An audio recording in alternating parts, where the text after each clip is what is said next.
설마 아닐 거야. 제버릿의 서지호의 입술이 떨렸습니다. 폭우가 설마. 쏟아지는 서울 외곽의 어느 거리, 검은색 벤츠 아닐 거야. 뒷좌석에서 그는 차마 믿고 싶지 않은 광경을 설마. 목격하고 있었죠. 도로변에 주저앉은 여자와 아이, 비에 젖어 처참한 모습이었습니다. 찢어진 회색 패딩, 시커멓게 변한 운동화, 그리고 작은 캐리어. 여자가 고개를 들었을 때 지호의 심장이 멎는 듯 했습니다. 정윤서, 7년 전 임신한 채로 버렸던 그 여자였죠. 돈 줄 테니 깨끗하게 처리하고 사라져. 7년 전 봉투를 던졌던 자신의 모습이 떠올랐습니다. 보육원 출신이라는 이유로 집안이 반대한다는 핑계로 그는 울며 매달리는 여자를 뿌리치고 성공을 택했습니다. 차창 밖으로 보이는 모자의 모습은 너무나 비참했습니다. 갈 곳 없이 비를 맞고 있는 그들을 보며 지호는 자신이 얼마나 잔인한 인간이었는지 깨달았습니다. 과연 이제 와서 용서를 구할 자격이 있을까요? 오늘 이야기 궁금하시다면 무료로 할 수 있는 좋아요 버튼 눌러주세요. 행복한 일들만 가득할 거예요. 서울의 겨울은 유난히 매서웠습니다. 특히 반지하 방에서는 더욱 그랬죠. 창문 밖으로 보이는 건 지나가는 사람들의 발목뿐이었고 벽에는 검은 곰팡이가 꽃처럼 피어 있었습니다. 윤서는 낡은 전기장판 위에 담요를 여러 겹 깔아놓고 6살 우빈을 재웠습니다. 아이의 작은 몸이 새우처럼 웅크려 있는 걸 보니 가슴이 미어졌습니다. 새벽 4시, 윤서는 조용히 일어나 부엌으로 향했습니다. 냉장고를 열어보니 달걀 2개와 김치, 조금 그리고 어제 편의점에서 가져온 유통기한 임박 삼각김밥이 전부였습니다. 아이 도시락을 싸야 하는데 이걸로는 턱없이 부족했죠. 지갑을 열어보니 1,000원짜리 3장과 동전 몇 개가 전부였습니다. 월급날까지는 아직 사흘이나 남았는데 말이죠. 윤서는 한숨을 삼키며 달걀 하나를 프라이팬에 올렸습니다. 지글지글 소리가 나자 우빈이 잠에서 깨어났습니다. 엄마, 배고파요. 아이의 목소리가 졸음에 젖어 있었지만 윤서는 억지로 미소를 지었습니다. 우리 우빈이 일어났구나. 엄마가 맛있는 계란 프라이 해줄게. 아침을 먹고 유치원에 가는 길, 우빈은 엄마 손을 꼭 잡고 걸었습니다. 찬바람이 볼을 때릴 때마다 윤서는 자신의 목도리를 풀어 아이 얼굴을 감싸주었죠. 유치원 앞에 도착하자 다른 아이들이 아빠 손을 잡고 들어가는 모습이 보였습니다. 우빈의 발걸음이 느려졌습니다. 엄마, 저기 민준이 아빠다. 우빈이 작은 손가락으로 가리켰습니다. 정장을 입은 남자가 아들의 가방을 들어주며 머리를 쓰다듬고 있었죠. 윤서는 아이의 시선을 따라가다가 가슴이 철렁 내려앉았습니다. 우빈아, 늦겠다. 빨리 들어가자. 그날 저녁 윤서는 편의점 야간 알바를 마치고 집으로 돌아오는 길이었습니다. 발걸음이 무거웠죠. 오늘도 손님이 별로 없어서 사장님이 인상을 찌푸렸거든요. 다음 달부터는 시간을 줄여야 할지도 모른다는 말까지 들었습니다. 그렇게 되면 우빈이 유치원비를 어떻게 낼지 막막했습니다. 아파트 단지 놀이터를 지나가다가 윤서는 발걸음을 멈췄습니다. 우빈이 그네에 혼자 앉아 있었거든요. 다른 아이들은 이미 다 집으로 돌아간 시간이었습니다. 겨울 해는 짧아서 벌써 어둑어둑했고 가로등 불빛만이 아이의 작은 얼굴을 비추고 있었습니다. 우빈아. 윤서가 달려가자 아이가 고개를 들었습니다. 눈가가 빨갛게 부어 있었죠. 왜 여기 혼자 있어? 학원 끝나고 집에 가기로 했잖아. 우빈은 입술을 꾹 깨물었습니다. 그러다가 참았던 눈물이 주르륵 흘러내렸습니다. 엄마, 우리 반 친구들 다 아빠 있는데 나도 있었으면 좋겠어. 그 말에 윤서는 숨이 막혔습니다. 아이를 꼭 안아주고 싶었지만 차가운 바람에 얼어붙은 손이 떨려왔습니다. 우빈아, 엄마가 있잖아. 엄마가 아빠 몫까지 다 해줄게. 엄마는 맨날 일하잖아요. 나랑 놀아주지도 않고. 우빈의 목소리가 점점 작아졌습니다. 오늘 유치원에서 아빠 그림 그리기 했는데 나만 못 그렸어요. 선생님이 상상해서 그려도 된다고 했는데 아빠가 어떻게 생겼는지 모르겠어요. 윤서는 아이를 안아들었습니다. 우빈의 작은 몸이 추위에 떨고 있었죠. 집으로 가는 길 윤서는 계속 생각했습니다. 7년 전 그 여름날을, 지호와 함께했던 짧지만 뜨거웠던 시간들을, 그리고 모든 것이 무너져 내렸던 그날을 말이죠. 반지하 집에 도착해서 현관문을 열자 곰팡이 냄새가 코를 찔렀습니다. 보일러가 또 말썽인지 방 안이 차가웠죠. 윤서는 전기장판을 최대로 올리고 우빈을 이불 속에 눕혔습니다. 엄마, 우리 언제까지 여기 살아요? 아이의 질문에 윤서는 대답할 수 없었습니다. 그날 밤 윤서는 잠들지 못했습니다. 천장에서 떨어지는 물방울 소리가 규칙적으로 들려왔죠. 양동이에 떨어지는 그 소리가 마치 시계 초침 소리처럼 들렸습니다. 시간은 흐르는데 자신의 삶은 제자리 걸음만 하고 있는 것 같았습니다. 핸드폰을 켜서 통장 잔고를 확인했습니다. 37,000원. 월세 납부일까지는 열흘 남았는데 이미 2달치가 밀려 있었죠. 집주인 아주머니가 어제도 전화를 했었습니다. 더 이상은 기다려줄 수 없다고, 다음 달까지 밀린 월세를 다 내지 못하면 나가야 한다고 했습니다. 윤서는 조용히 일어나 우빈의 얼굴을 바라봤습니다. 잠든 아이의 얼굴은 평화로워 보였지만 볼은 차가운 공기 때문인지 빨갛게 물들어 있었죠. 아이의 이마를 쓰다듬으며 윤서는 속삭였습니다.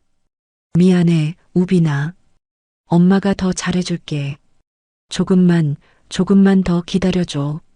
새벽이 되자 윤서는 다시 일어나 출근 준비를 했습니다. 오늘은 아침 6시부터 카페 오픈 준비를 도와야 했거든요. 우빈은 아직 깊은 잠에 빠져 있었습니다. 윤서는 아이 옆에 메모를 남겼습니다. 우빈아, 엄마가 김밥 사놨으니까 전자레인지에 데워 먹고 유치원 가. 사랑해. 문을 나서는 순간 윤서의 눈에 눈물이 맺혔습니다. 하지만 울 시간도 없었죠. 버스를 놓치면 지각이었고 지각하면 일당이 깎였으니까요. 추운 겨울 새벽 윤서는 정류장을 향해 뛰어갔습니다. 그녀의 숨결이 하얗게 공기 중에 흩어졌습니다. 2018년 6월 서울 강남의 한 스타트업 사무실. 22살 윤서는 새하얀 블라우스에 검은색 정장 바지를 입고 엘리베이터 앞에 서 있었습니다. 손에는 이력서가 든 서류 봉투를 꼭 쥐고 있었죠. 대학 선배가 소개해준 회사였습니다. 비록 계약직이었지만 첫 직장이라는 설렘에 가슴이 두근거렸습니다. 사무실 문을 열고 들어서자 탁 트인 공간에 젊은 직원들이 활기차게 일하고 있었습니다. 벽면 한쪽에는 회사 슬로건이 큼지막하게 적혀 있었고 곳곳에 놓인 화분들이 싱그러운 분위기를 만들어냈죠. 윤서는 안내 데스크에서 방문 목적을 말하고 대기실에서 기다렸습니다. 정윤서 씨죠? 대표님이 기다리고 계세요. 비서가 안내한 곳은 유리벽으로 된 회의실이었습니다.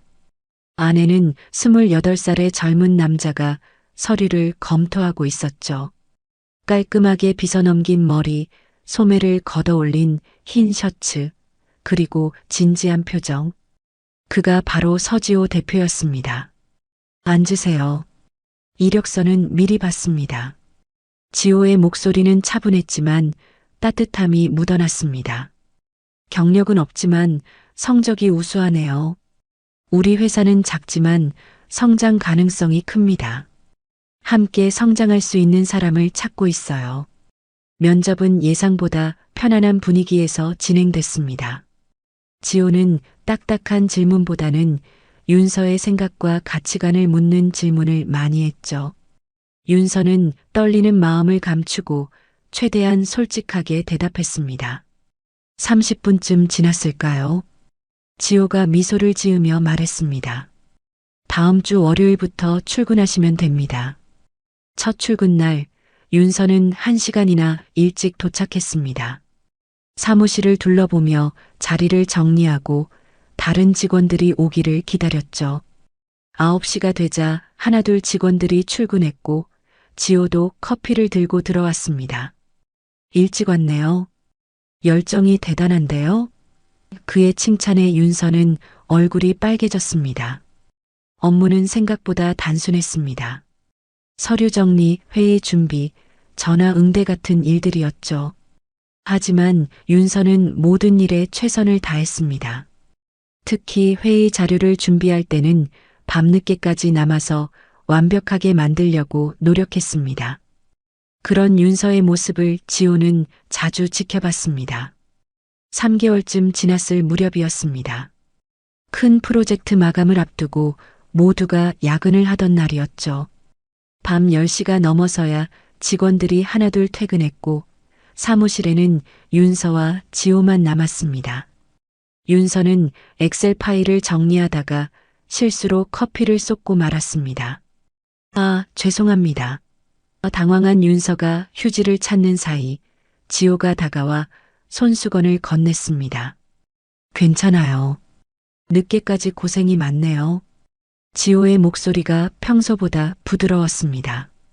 두 사람은 함께 흘린 커피를 닦으며 처음으로 가까운 거리에서 마주했죠.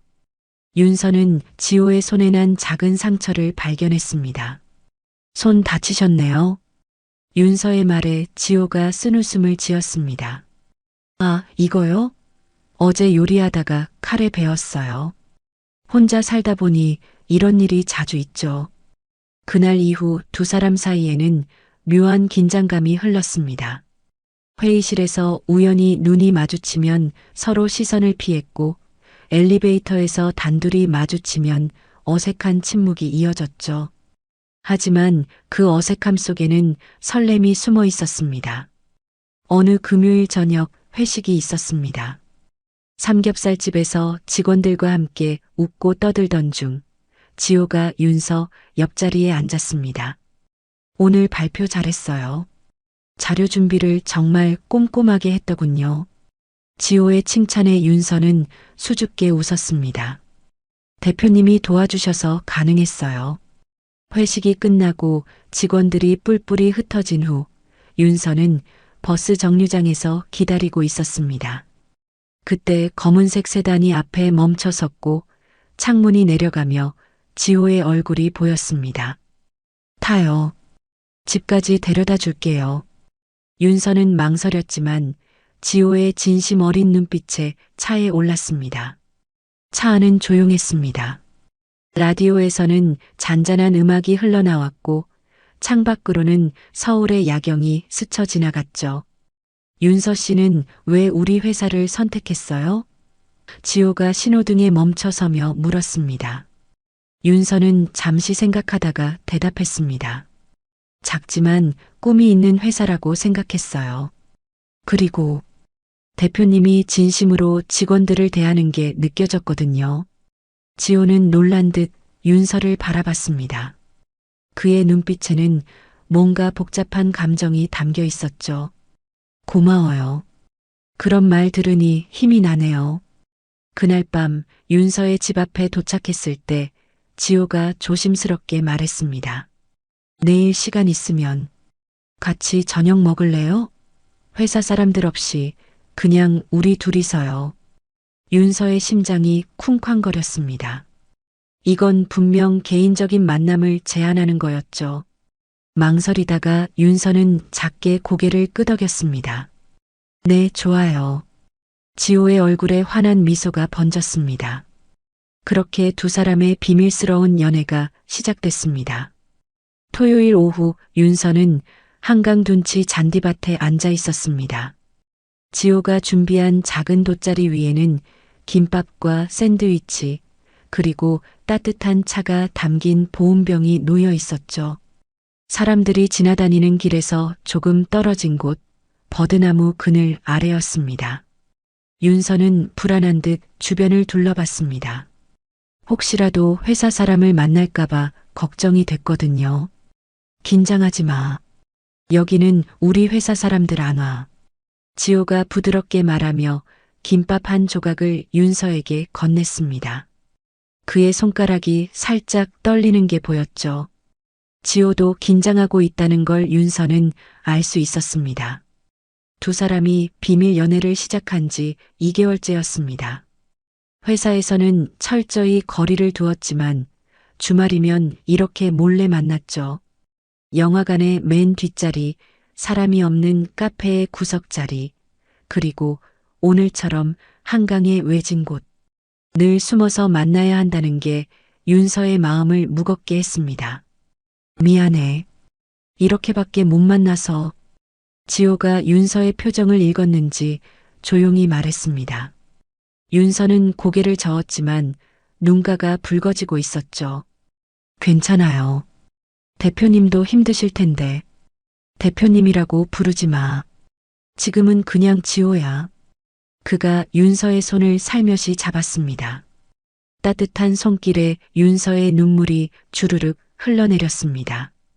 그동안 참았던 감정이 한꺼번에 터져나온 거였죠. 사실은 너무 힘들어요. 윤서가 흐느끼며 말했습니다. 회사에서 당신을 볼 때마다 모르는 척해야 하고 다른 여직원들이 대표님 잘생겼다고 수다 떨 때도 그냥 웃어야 하고 점심시간에 당신이 다른 테이블에 앉아 있는 걸 보면서도 아무렇지 않은 척해야 하는 게 지호는 말없이 윤서를 자신의 품으로 끌어당겼습니다. 지나가는 사람들의 시선 따위는 신경 쓰지 않았죠. 윤서는 그의 셔츠에 얼굴을 묻고 한참을 울었습니다. 지호의 가슴에서 빠른 심장 소리가 들렸습니다. 그도 똑같이 힘들어하고 있다는 걸 윤서는 느낄 수 있었어요. 나도 힘들어. 회의 시간에 내가 들어올 때마다 심장이 뛰는데 태어난 척해야 하고 야근할 때 내 자리에 켜진 불빛 보면서도 가서 말 한마디 못 걸고. 지호의 목소리가 떨렸습니다. 하지만 너 때문에 버틸 수 있어. 주말에 이렇게라도 만날 수 있으니까.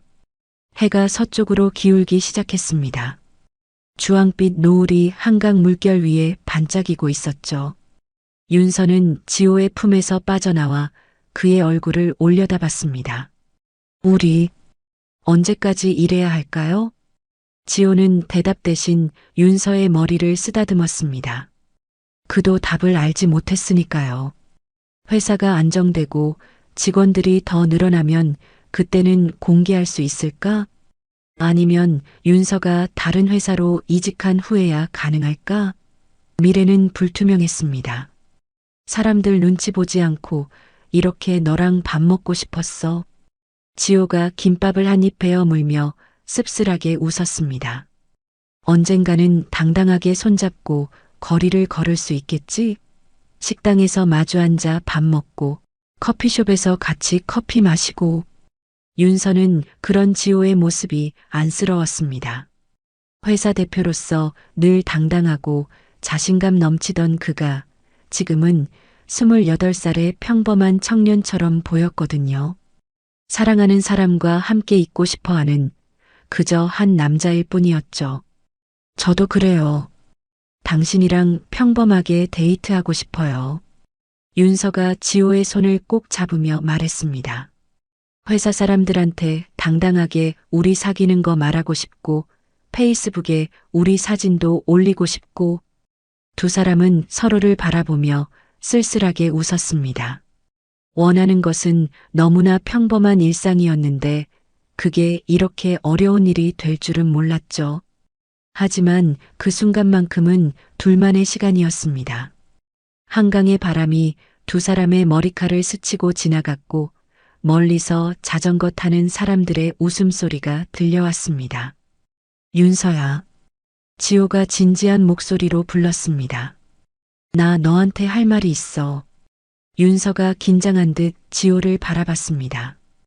혹시 이별을 말하려는 건 아닐까 하는 불안이 스쳐 지나갔죠. 하지만 지호의 다음 말은 전혀 다른 것이었습니다. 사실 나 너한테 숨긴 게 있어. 지호가 망설이다가 입을 열었습니다. 우리 아버지가 대기업 회장이야. 나는 그 집 외아들이고. 하지만 아버지 회사는 싫어서 독립해서 창업한 거야. 윤서는 놀란 눈으로 지호를 바라봤습니다. 그가 부자인 줄은 어렴풋이 짐작했지만 재벌가 아들일 줄은 몰랐거든요. 왜 지금 말하는 거예요? 너한테 거짓말하고 싶지 않아서. 지호가 윤서의 눈을 똑바로 바라봤습니다. 그리고 우리 관계가 알려지면 아버지가 가만히 있지 않을 거야. 그래도 나는 너를 포기하고 싶지 않아. 윤서는 복잡한 감정에 휩싸였습니다. 지호와의 관계가 더 어려워질 거라는 걸 알면서도 그의 진심이 느껴져서 마음이 흔들렸죠. 그때 윤서도 용기를 냈습니다. 저도 숨긴 게 있어요. 윤서가 떨리는 목소리로 말했습니다. 저는 보육원에서 자랐어요. 부모님이 누군지도 몰라요. 18살에 독립해서 혼자 살아왔고요. 이번엔 지호가 놀랐습니다. 늘 밝고 씩씩한 윤서에게 그런 과거가 있을 줄은 몰랐거든요. 두 사람은 잠시 침묵 속에 앉아 있었습니다. 서로의 비밀을 알게 된 지금 관계는 더 복잡해진 것 같으면서도 더 가까워진 것 같았습니다. 우리 참 안 어울리는 사이네. 윤서가 자조적으로 웃었습니다. 재벌 2세와 고아라니. 그런 거 상관없어. 지호가 단호하게 말했습니다. 나는 정윤서라는 사람이 좋은 거야. 내 과거나 배경이 아니라 지금의 내가 좋아. 그 말에 윤서는 또다시 눈물이 났습니다. 평생 혼자 살아오면서 이런 말을 들어본 적이 없었거든요. 지호는 우는 윤서를 다시 안아주었습니다. 이번엔 윤서도 주저하지 않고 그의 품에 기댔죠. 해가 완전히 져서 하늘이 어두워지기 시작했습니다. 두 사람은 돗자리를 정리하고 일어섰습니다. 주차장까지 걸어가는 길, 지호가 조심스럽게 윤서의 손을 잡았습니다. 어둠 속이라 사람들 눈에 잘 띄지 않을 거라 생각했죠. 그렇게 두 사람은 천천히 걸었습니다. 말은 없었지만 꼭 잡은 손으로 서로의 마음을 전하고 있었죠. 비록 숨어서 만나야 하는 사이지만 이 순간만큼은 세상에서 가장 행복한 연인이었습니다. 2018년 10월의 어느 날 윤서는 산부인과 진료실에서 멍하니 앉아 있었습니다. 의사가 건넨 초음파 사진을 손에 쥐고 있었지만 아직도 실감이 나지 않았죠. 임신 6주. 아직 콩알만한 크기라고 했지만 분명히 생명이 자라고 있다는 증거였습니다. 병원을 나와 거리를 걷는 윤서의 발걸음은 무거웠습니다. 한 손으로는 배를 살짝 만져봤죠. 아직 아무런 변화도 느껴지지 않았지만 그 안에 아이가 있다는 사실이 믿기지 않았습니다. 기쁘기도 했지만 동시에 두려움이 밀려왔어요. 지호와 사귄 지 겨우 3개월. 게다가 회사에서는 아직도 비밀로 하고 있는 사이였죠. 윤서는 한참을 망설이다가 지호에게 메시지를 보냈습니다. 오늘 저녁에 꼭 만나야 해요. 중요한 얘기가 있어요. 답장은 금방 왔습니다. 무슨 일이야? 걱정되네. 7시에 우리 자주 가던 카페에서 만나자. 저녁 7시 윤서는 카페 구석자리에 앉아 있었습니다. 손은 계속 떨리고 있었고 커피잔을 제대로 잡을 수도 없었죠. 지호가 들어오자 윤서는 고개를 들었습니다. 그의 얼굴에는 걱정이 가득했어요. 무슨 일이야? 얼굴색이 안 좋아 보여. 지호가 윤서 맞은편에 앉으며 물었습니다. 윤서는 가방에서 초음파 사진을 꺼내 테이블 위에 조용히 올려놓았습니다. 지호의 눈이 커졌고 입이 살짝 벌어졌죠. 이게 설마. 지호의 목소리가 떨렸습니다. 윤서가 고개를 끄덕였어요. 임신했어요. 6주래요. 카페의 소음이 갑자기 멀게 느껴졌습니다. 두 사람 사이에는 무거운 침묵이 흘렀죠. 지호는 초음파 사진을 들여다보다가 천천히 윤서의 손을 잡았습니다. 그의 손도 떨리고 있었어요. 놀랐지? 나도 그래. 윤서가 억지로 웃으며 말했습니다. 아직 뭐가 뭔지 모르겠어. 이런 일이 생길 줄은. 미안해. 내가 더 조심했어야 했는데. 지호가 윤서의 손을 꼭 쥐었습니다. 하지만 우리 아이야. 우리 아이가 생긴 거야. 지호의 눈에 눈물이 맺혔습니다. 당황스러우면서도 벅찬 감정이 교차하고 있었죠. 윤서도 마찬가지였습니다. 두려우면서도 가슴 한편이 따뜻해지는 걸 느꼈어요. 어떻게 하고 싶어?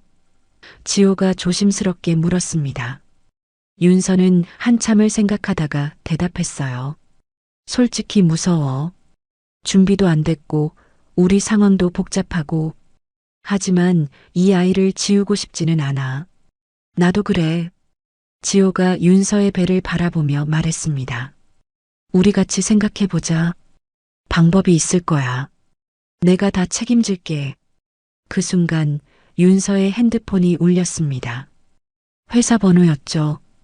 윤서가 전화를 받자 인사팀장의 차가운 목소리가 들려왔습니다. 정윤서 씨, 내일 아침 인사팀으로 오세요. 중요한 면담이 있습니다. 전화를 끊고 나자 윤서의 얼굴이 창백해졌습니다. 불길한 예감이 들었거든요. 지호도 뭔가 심상치 않다는 걸 느꼈죠. 무슨 일이야? 윤서가 떨리는 목소리로 대답했습니다. 인사팀에서 면담하래. 왠지 우리 관계를 알게 된 것 같아. 다음 날 아침 윤서는 무거운 마음으로 인사팀을 찾았습니다. 팀장은 서류를 내밀며 차갑게 말했죠. 익명의 제보가 들어왔습니다. 대표님과 사내 연애 중이라고요. 사실인가요? 윤서는 대답할 수 없었습니다. 부정하고 싶었지만 거짓말을 할 수는 없었죠. 팀장은 한숨을 쉬며 말을 이었습니다. 회사 분위기를 해치는 일입니다. 특히 계약직 직원이 대표와 다른 직원들이 어떻게 생각하겠어요?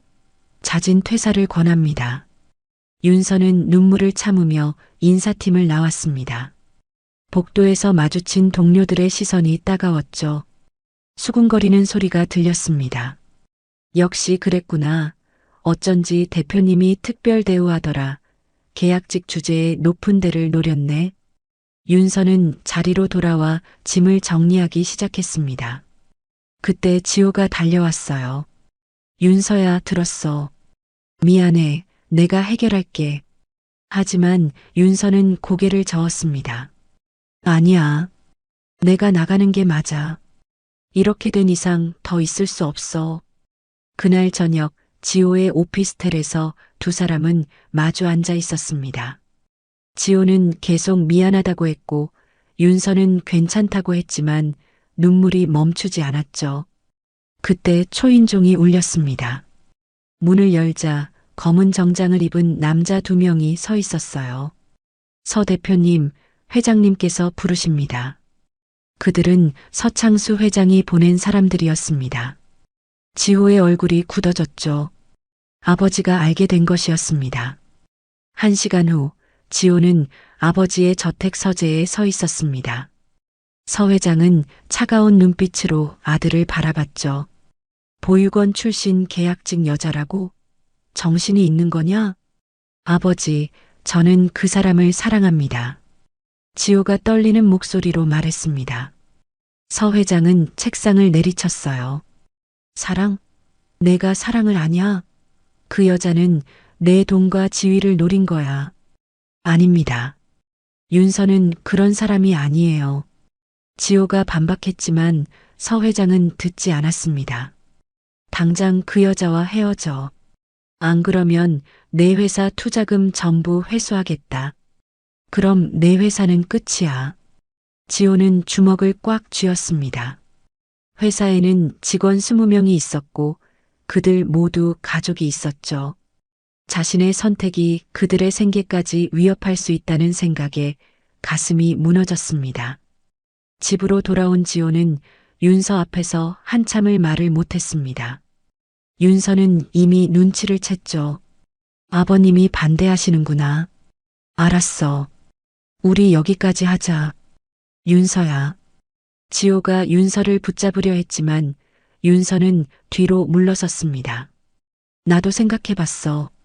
이렇게 숨어서 만나는 것도 힘들고 이제 아이까지 생겼는데 너한테 짐이 되고 싶지 않아.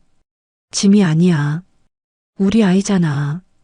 지호의 눈에서 눈물이 흘렀습니다. 윤서도 울고 있었죠. 그래서 더 그래. 아이한테 이런 환경을 물려주고 싶지 않아. 할아버지한테 환영받지 못하는 아이로 자라게 하고 싶지 않아. 윤서는 가방을 들고 일어섰습니다. 지호가 붙잡으려 했지만 윤서는 단호했어요. 연락하지 마. 나도 안 할게. 우리 여기서 끝내자. 문을 나서는 윤서의 등이 떨리고 있었습니다. 지호는 그런 윤서를 붙잡을 수 없었어요. 자신이 지켜주지 못한다는 자책감에 무너져 내렸죠. 그렇게 두 사람은 헤어졌습니다.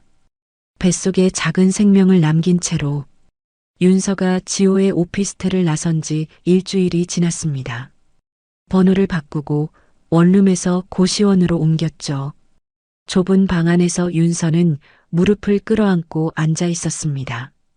배는 아직 나오지 않았지만 입덧이 시작되고 있었어요. 화장실로 달려가 토하고 돌아오기를 반복했지만 아무도 등을 쓸어줄 사람이 없었습니다. 지호는 미친 듯이 윤서를 찾아다녔습니다. 회사도 제대로 나가지 못하고 윤서가 갈 만한 곳을 모두 뒤졌죠. 하지만 윤서는 흔적도 없이 사라진 상태였습니다. 지호의 얼굴은 날로 수척해졌고 직원들도 대표님의 변화를 눈치챘어요. 대표님, 요즘 무슨 일 있으세요? 비서가 조심스럽게 물었지만 지호는 고개를 저을 뿐이었습니다.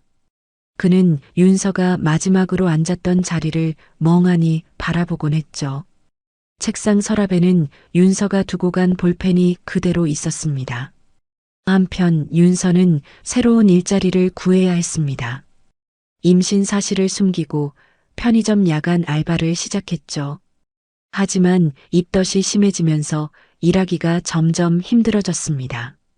계산대 앞에서 속이 울렁거려도 꼭 참아야 했고 무거운 박스를 나르다가 배가 당기면 화장실에 숨어 눈물을 삼켰습니다. 2019년 3월 임신 5개월이 되자 배가 눈에 띄게 나오기 시작했습니다. 더 이상 숨길 수 없게 되자 편의점 사장은 윤서를 해고했죠. 임신한 걸 왜 말 안 했어요? 이런 상태로 어떻게 일을 해요? 사장의 차가운 말에 윤서는 아무 대꾸도 할 수 없었습니다. 고시원 방에서 윤서는 통장 잔고를 확인했습니다. 13만 원. 다음 달 고시원비도 내기 힘든 금액이었죠. 뱃속의 아이는 계속 자라고 있는데 당장 먹을 것조차 살 돈이 부족했습니다. 윤서는 처음으로 아이를 포기해야 하나 하는 생각이 들었지만 배를 쓰다듬으며 고개를 저었습니다. 미안해, 아가야. 엄마가 더 강해질게. 윤서는 혼잣말로 중얼거렸습니다.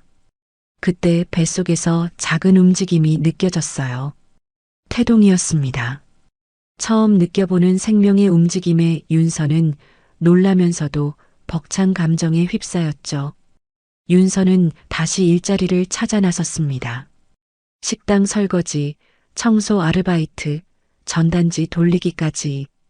임신한 몸으로 할 수 있는 일은 많지 않았지만 윤서는 포기하지 않았어요. 그러다 한 작은 분식집에서 주방 보조 일을 구했습니다. 사장 아주머니가 윤서의 배를 보고도 일자리를 줬거든요. 혼자 아이 키우기 힘들지? 나도 그랬어. 사장 아주머니의 따뜻한 말에 윤서는 처음으로 위로받는 기분이었습니다. 비록 일은 힘들었지만 따뜻한 밥 한 끼는 먹을 수 있었죠. 2019년 6월, 임신 8개월. 윤서는 더 이상 고시원에 있을 수 없었습니다. 아이가 태어날 곳이 필요했죠. 미혼모 지원센터를 찾아갔지만 대기자가 너무 많았습니다. 결국 윤서는 서울 외곽의 낡은 원룸으로 이사했어요. 보증금은 분식집 사장님이 빌려준 돈으로 겨우 마련했습니다. 출산이 임박해지자 윤서는 더욱 불안해졌습니다. 병원비는 어떻게 마련할지, 아이용품은 뭘 사야 할지 아무것도 준비된 게 없었죠. 그래도 윤서는 중고마켓에서 아기 옷 몇 벌과 기저귀를 샀습니다. 낡았지만 깨끗이 빨아서 정리해뒀죠. 2019년 7월 15일 새벽 진통이 시작됐습니다. 윤서는 혼자 택시를 타고 병원으로 갔어요. 진통실에서 홀로 고통을 견디는 동안 다른 산모들 곁에는 가족들이 있었습니다. 남편이 손을 잡아주고 어머니가 이마를 닦아주는 모습을 보며 윤서는 외로움을 삼켰죠. 보호자분은 안 오시나요? 간호사가 물었지만 윤서는 고개를 저을 수밖에 없었습니다. 혼자예요. 괜찮아요. 하지만 괜찮지 않았죠. 지호가 옆에 있었다면 얼마나 좋았을까. 그 생각이 들자 윤서는 입술을 깨물었습니다. 12시간의 진통 끝에 아이가 태어났습니다. 우렁찬 울음소리가 분만실에 울려 퍼졌죠. 간호사가 아이를 윤서 품에 안겨주자 윤서는 눈물을 흘렸습니다. 작고 빨간 얼굴, 꼭 쥔 주먹, 그리고 지호를 닮은 눈매. 아이를 보는 순간 윤서는 모든 고통을 잊었어요. 이름은 정하셨어요? 간호사가 물었습니다. 윤서는 아이를 바라보며 대답했죠. 정우빈이요. 우주처럼 넓고 빛나는 아이가 되라고. 퇴원 후 원룸으로 돌아온 윤서는 진짜 전쟁이 시작됐다는 걸 깨달았습니다. 밤마다 우는 아이, 쌓여가는 기저귀, 분유값 걱정. 하지만 우빈이 방긋 웃을 때마다 윤서는 힘을 냈어요. 이 아이를 위해서라면 뭐든 할 수 있을 것 같았습니다. 한편 지호는 여전히 윤서를 찾고 있었습니다. 하지만 아버지의 감시는 더욱 심해졌고 회사 일도 산더미처럼 쌓여 있었죠. 그는 매일 밤 윤서를 생각하며 잠들었습니다. 그녀가 어디서 무엇을 하고 있을지, 아이는 잘 있을지. 하지만 아무것도 알 수 없었어요. 시간은 흘러 우빈이 100일이 됐습니다. 윤서는 편의점에서 산 작은 케이크로 축하했죠. 촛불을 켜고 우빈을 안은 채 노래를 불렀습니다. 생일 축하합니다. 생일 축하합니다. 사랑하는 우빈이의 100일 축하합니다. 그 순간 윤서는 다짐했습니다. 이 아이만큼은 행복하게 키우겠다고. 아빠가 없어도 가난해도 최선을 다해 사랑하겠다고. 우빈은 엄마 품에서 새근새근 잠들어 있었고 윤서는 아이의 머리를 쓰다듬으며 미래를 그렸습니다. 언젠가는 이 힘든 시간도 지나가겠지. 그때까지 버티는 거야. 2025년 3월 비가 내리던 그날 윤서는 빨간 딱지가 붙은 반지하 문 앞에서 망연자해했습니다. 경매 통지서. 3개월치 밀린 월세 때문에 집이 경매로 넘어간다는 내용이었죠. 손에 든 봉투 안에는 고작 5만 원. 이번 달 카페 알바비였지만 우빈의 유치원비도 내기 부족한 금액이었습니다. 엄마, 우리 이제 어디 가요? 우빈이 엄마 손을 잡으며 물었습니다. 6살 아이의 눈빛은 맑았지만 그 안에는 불안함이 서려 있었죠. 윤서는 억지로 미소를 지으며 아이의 머리를 쓰다듬었습니다. 잠깐만 다른 집에 놀러 가는 거야. 재밌을 거야. 하지만 갈 곳이 없었습니다. 윤서는 작은 캐리어 하나와 우빈의 책가방을 들고 건물을 나섰어요. 빗줄기는 점점 굵어졌고 두 사람은 버스 정류장 의자에 앉아 있을 수밖에 없었습니다. 우비는 엄마 품에 파고들어 추위를 피했고 윤서는 아이를 꼭 안은 채 눈물을 삼켰죠. 그때였습니다. 검은색 고급차 한 대가 정류장 앞에 천천히 멈춰 섰어요. 뒷좌석 창문이 내려가고 안에서 누군가가 두 사람을 바라봤습니다. 서지호였죠. 7년 만에 다시 본 윤서의 모습에 그는 숨이 막혔습니다.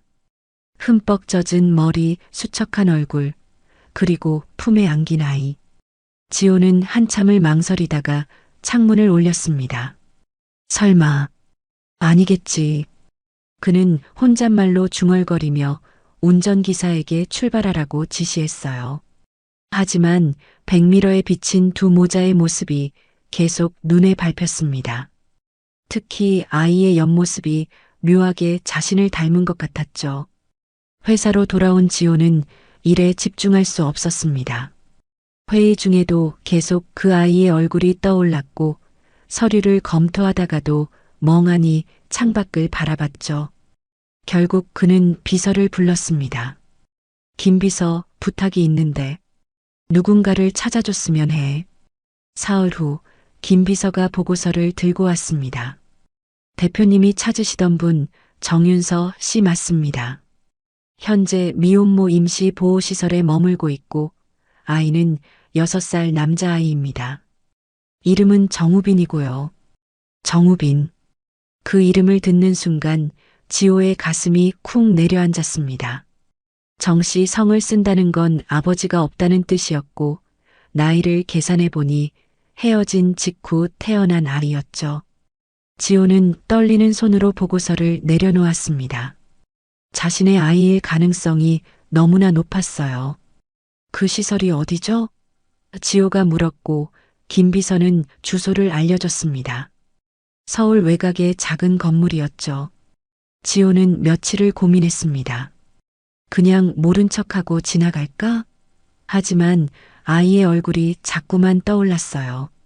일주일 후 지호는 회사 명의로 기부금을 전달한다는 핑계로 보호시설을 찾았습니다. 깔끔한 정장 차림의 그는 시설 입구에서 잠시 망설였죠. 7년.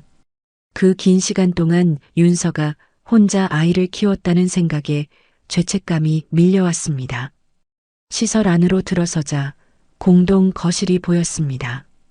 그리고 그곳에서 그림책을 읽고 있는 아이를 발견했죠. 며칠 전 빗속에서 본 바로 그 아이였습니다. 지호는 천천히 다가갔고 아이는 고개를 들어 그를 바라봤어요. 그 순간 지호는 확신했습니다. 아이의 눈매, 코, 입술 모양까지 분명 자신을 닮았어요. 안녕? 혼자 책 읽고 있구나. 지호가 조심스럽게 말을 걸었습니다. 우비는 낯선 아저씨를 경계하는 듯 했지만 이내 방긋 웃으며 대답했죠. 네, 저 한글 다 읽을 수 있어요. 그래, 대단한데. 혹시 이름이 뭐니? 지호의 목소리가 떨렸습니다. 우빈이 자랑스럽게 대답했어요. 정우빈이요. 우주의 우, 빛날 빈이에요. 엄마가 지어준 거예요. 정우빈. 그 이름을 직접 듣는 순간 지호의 눈가가 뜨거워졌습니다. 그때 복도에서 발소리가 들렸고 윤서가 방에서 나왔어요. 우빈아, 간식 먹. 말을 하다가 윤서는 얼어붙었습니다. 지호가 거기 있었거든요. 두 사람의 시선이 공중에서 마주쳤습니다. 7년이라는 시간이 한순간에 사라진 듯 했죠. 윤서의 얼굴은 창백해졌고 지호는 떨리는 목소리로 물었습니다. 이 아이, 우리 아이 맞지? 윤서는 본능적으로 우빈을 자신의 뒤로 숨겼습니다. 그리고 차가운 목소리로 대답했죠. 왜 또 찾아온 거야? 그냥 모르는 척 지나쳤으면 그걸로 끝내. 윤서야, 나는. 지호가 다가가려 하자 윤서는 뒤로 물러섰습니다. 그만해. 7년이야. 이제 와서 뭘 어쩌겠다는 거야? 우빈이는 내 아이야. 너랑은 상관없어. 하지만 우빈이 뒤에서 고개를 빼꼼 내밀며 물었습니다. 엄마, 이 아저씨 누구예요? 그 순수한 질문에 윤서는 말문이 막혔고 지호는 가슴이 찢어지는 듯 했죠. 그냥 엄마 아는 사람이야. 우빈아, 방에 들어가 있어. 윤서가 아이를 방으로 보내려 했지만 지호가 말했습니다. 잠깐만. 우빈아, 아저씨가 장난감 선물 하나 주고 싶은데 받을래? 우빈의 눈이 반짝였습니다. 평소 장난감을 거의 사주지 못했던 윤서는 아이의 그런 모습에 마음이 아팠죠. 지호는 주머니에서 작은 로봇 장난감을 꺼냈습니다. 우연히 차에 있던 것이었는데 마치 운명처럼 느껴졌어요. 와, 멋있다. 우빈이 환호했고 윤서는 복잡한 표정으로 그 모습을 지켜봤습니다. 지호는 우빈의 머리를 쓰다듬으며 말했죠. 우빈이가 좋아하는구나. 다음에 또 놀러 올게. 진짜요? 약속? 우빈이 새끼손가락을 내밀었고 지호는 떨리는 손으로 약속을 했습니다. 자신의 아들과 처음으로 나눈 약속이었죠. 윤서는 우빈을 데리고 보호시설을 나와 택시를 탔습니다. 뒤돌아보니 지호가 건물 앞에 서서 멍하니 바라보고 있었죠. 윤서는 고개를 돌렸지만 가슴 한편이 아려왔습니다. 우빈은 뒷좌석에서 받은 로봇 장난감을 만지작거리며 신나했어요. 엄마, 아까 그 아저씨 누구예요? 되게 잘생겼어요. 우빈의 천진난만한 질문에 윤서는 숨이 막혔습니다. 그냥 엄마가 옛날에 알던 사람이야. 별로 중요한 사람 아니야. 하지만 우빈은 계속 물었습니다. 그런데 왜 엄마 이름 알아요? 그리고 나를 보고 왜 그렇게 슬픈 얼굴이었어요? 아이의 예리한 관찰력에 윤서는 놀랐죠. 6살 아이가 어른의 표정까지 읽어내다니. 보호시설로 돌아온 윤서는 밤새 잠을 이루지 못했습니다. 지호가 나타날 줄은 꿈에도 몰랐거든요. 7년 동안 혼자 버텨온 시간들이 주마등처럼 스쳐 지나갔습니다. 새벽 3시 윤서는 조용히 일어나 창밖을 바라봤어요. 어둠 속에서 가로등 불빛만 외롭게 빛나고 있었죠. 다음 날 아침 우빈을 유치원에 보내고 돌아온 윤서는 시설 직원에게서 뜻밖의 소식을 들었습니다. 윤서 씨, 어제 그분이 기부금을 1,000만 원이나 내셨어요. 그리고 이거 두고 가셨는데. 직원이 건넨 것은 작은 봉투였습니다. 봉투 안에는 메모 한 장이 들어 있었어요. 미안해. 그때 지켜주지 못해서. 우빈이가 건강하게 자라길 바라. 필요한 게 있으면 연락해. 그리고 전화번호가 적혀 있었죠. 윤서는 메모를 구겨버리려다가 멈췄습니다. 우빈을 위해서라도 가지고 있어야 할지 고민이 됐거든요.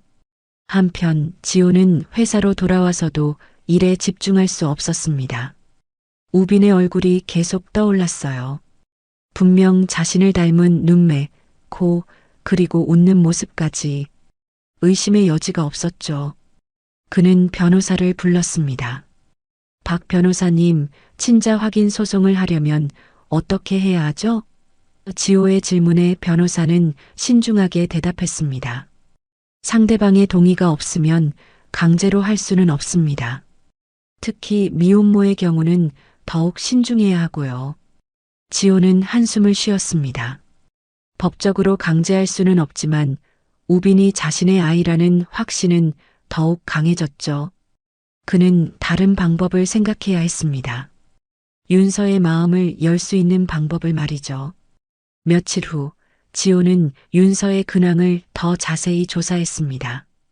그녀가 새벽 4시에 일어나 카페 오픈 준비를 하고 오후에는 마트에서 계산 아르바이트를 한다는 것을 알게 됐죠. 하루에 12시간 이상 일하면서도 월 150만 원 정도밖에 벌지 못한다는 사실에 지호는 가슴이 아팠습니다. 어느 날 저녁 지호는 윤서가 일하는 마트 앞에서 기다렸습니다. 밤 9시 지친 얼굴로 나온 윤서는 지호를 보고 걸음을 멈췄죠. 또 왜 온 거야? 우빈이 학원 끝나는 시간 아니야? 같이 데리러 가자. 지호의 말에 윤서는 경계심을 드러냈습니다. 필요 없어. 혼자 갈 수 있어. 하지만 지호는 물러서지 않았습니다. 윤서야, 나도 우빈이 아빠야. 아이를 만날 권리가 있어. 그 말에 윤서의 눈빛이 차가워졌죠. 무슨 자격으로? 7년 동안 어디 있다가 이제 와서 아빠라고? 두 사람이 실랑이를 하는 사이 학원에서 혼자 기다리던 우빈은 불안해하고 있었습니다. 다른 아이들은 모두 부모님과 함께 돌아갔는데 엄마는 아직 오지 않았거든요. 우빈은 학원 앞 벤치에 앉아 발을 동동 굴렸습니다. 엄마 왜 안 오지? 우빈이 혼잣말을 하는데 누군가 다가왔습니다. 우빈아. 윤서와 지호가 동시에 도착한 거였죠. 우빈은 엄마에게 달려갔지만 옆에 있는 지호도 알아봤습니다. 로봇 아저씨다. 우빈의 환한 미소에 지호도 웃었습니다. 그래, 우빈이 잘 있었어? 배고프지? 윤서는 지호와 우빈이 자연스럽게 대화하는 모습을 보며 복잡한 심정이었습니다. 아이에게는 아빠가 필요하다는 걸 알지만 지난 7년의 상처가 쉽게 아물지 않았거든요. 우빈아, 아저씨랑 같이 맛있는 거 먹으러 갈까? 지호의 제안에 우빈은 눈을 반짝였지만 엄마 눈치를 봤습니다. 윤서는 한참을 망설이다가 작게 고개를 끄덕였어요. 우빈의 기뻐하는 모습을 외면할 수 없었거든요. 작은 분식집에 들어간 세 사람. 우빈은 떡볶이를 먹으며 신나게 떠들었습니다. 오늘 유치원에서 그림 그렸는데 선생님이 잘 그렸대요. 지호는 아이의 말 하나하나에 귀 기울였고 윤서는 그런 두 사람을 조용히 지켜봤죠. 우빈이는 뭐 그렸어? 지호가 물으니 우빈이 대답했습니다. 가족이요. 엄마랑 나랑. 그런데 아빠는 못 그렸어요. 아빠가 없으니까.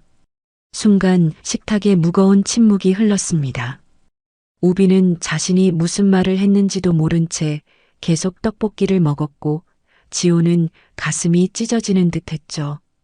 윤서는 고개를 숙인 채 입술을 깨물었습니다. 우빈아. 지호가 뭔가 말하려는 순간 윤서가 일어섰습니다. 늦었어. 이제 가야 해. 그녀는 우빈의 손을 잡고 일어섰고 지호는 급하게 계산을 하고 따라 나왔죠. 윤서야, 잠깐만. 지호가 불렀지만 윤서는 걸음을 멈추지 않았습니다. 우빈아, 엄마가 아저씨랑 잠깐 얘기할게. 저기 앞에 가서 기다려. 우빈이 조금 떨어진 곳으로 가자 윤서가 돌아섰습니다. 그녀의 눈에는 눈물이 고여 있었죠. 왜 이제 와서 이러는 거야?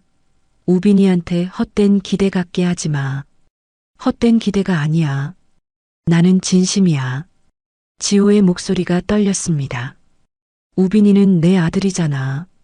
이제라도 책임지고 싶어. 지호가 변호사를 통해 받은 조사 보고서는 충격적이었습니다.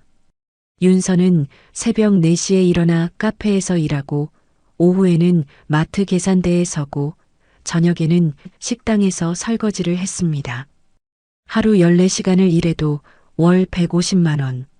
그중 절반은 우빈의 유치원비로 나갔고 나머지로는 월세와 생활비를 겨우 충당했죠. 지호는 보고서를 내려놓고 창밖을 바라봤습니다. 자신의 사무실에서 보이는 서울 정경과 윤서가 사는 반지하의 풍경이 대비되어 떠올랐어요. 그는 결심했습니다. 직접 가서 확인해야겠다고. 그날 밤 10시 지호는 작업복을 입고 윤서의 반지하 집 앞에 섰습니다. 초인종을 누르자 윤서의 경계하는 목소리가 들렸죠. 누구세요? 보일러 수리 왔습니다. 집주인이 보냈어요. 지호가 목소리를 바꿔 말했습니다. 문이 열리고 윤서가 나왔을 때 두 사람의 눈이 마주쳤어요. 윤서의 얼굴이 창백해졌습니다. 뭐야? 왜 이런 짓을 하는 거야? 윤서가 문을 닫으려 했지만 지호가 재빨리 말했습니다. 정말 보일러 고치러 왔어. 추운데 우빈이가 감기 걸릴까봐. 윤서는 망설이다가 문을 열었습니다. 집 안으로 들어선 지호는 숨이 막혔어요. 곰팡이 냄새가 코를 찔렀고 벽에는 물이 새는 자국이 가득했습니다. 구석에서 자고 있는 우빈의 작은 이불이 눈에 들어왔죠. 지호는 진짜로 보일러를 수리하기 시작했습니다.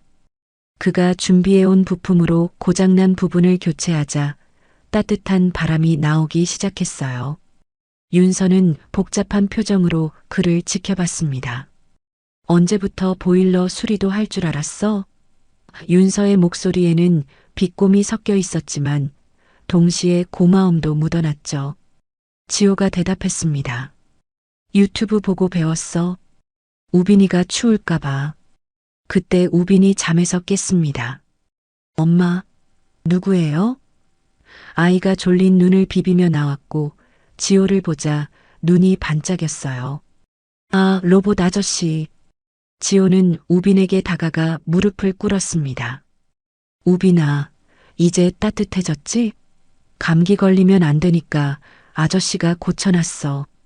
우빈이 환하게 웃으며 고개를 끄덕였죠. 고마워요, 아저씨. 근데 아저씨는 왜 자꾸 우리 집에 와요? 우빈의 순수한 질문에 지호는 말문이 막혔습니다. 윤서가 재빨리 끼어들었어요. 우빈아, 늦었으니까 다시 자러 가. 우빈이 방으로 들어간 후 윤서와 지호는 거실에 마주 앉았습니다. 낡은 소파에서 스프링 소리가 났고 천장에서는 물방울이 떨어졌죠. 지호는 주변을 둘러보며 가슴이 아팠습니다. 이런 곳에서 7년을 살았구나. 지호의 목소리가 떨렸습니다. 윤서는 차갑게 대답했죠. 동정하지 마. 우리는 잘 지내고 있어. 동정이 아니야. 미안한 마음이야. 지호가 주머니에서 봉투를 꺼냈습니다. 이거 받아. 우빈이 양육비야. 윤서는 봉투를 밀어냈습니다. 필요 없어. 지금까지도 잘 키웠고 앞으로도 혼자 키울 수 있어.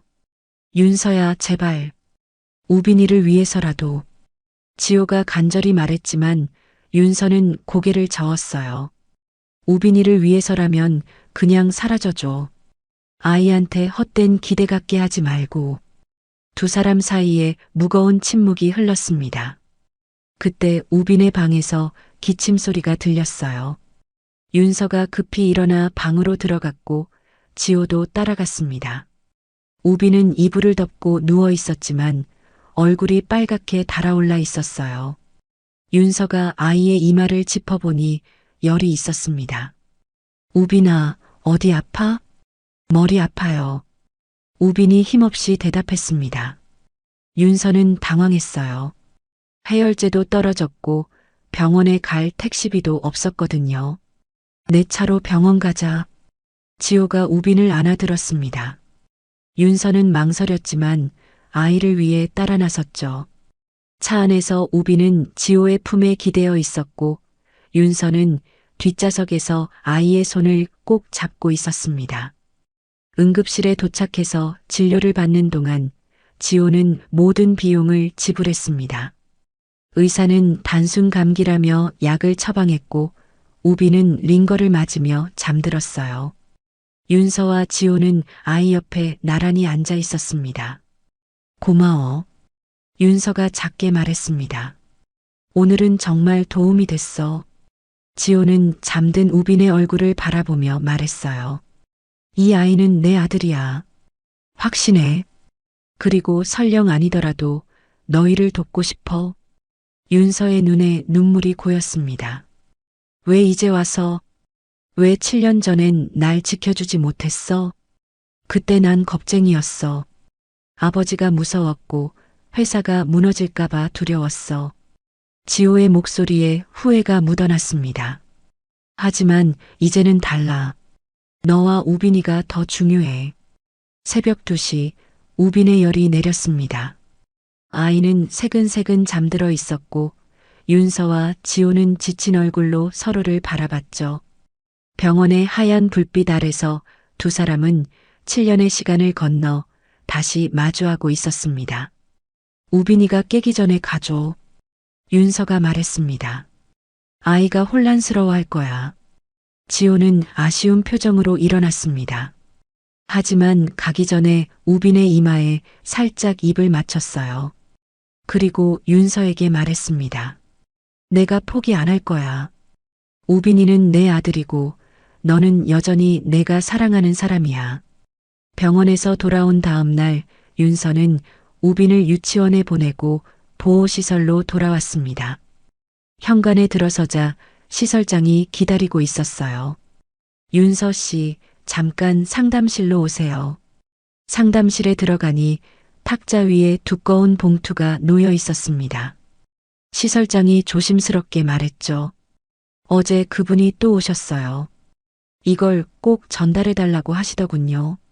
봉투 안에는 현금 500만 원과 편지가 들어 있었습니다. 윤서는 떨리는 손으로 편지를 펼쳤어요. 지호의 글씨였습니다. 우빈이 양육비입니다.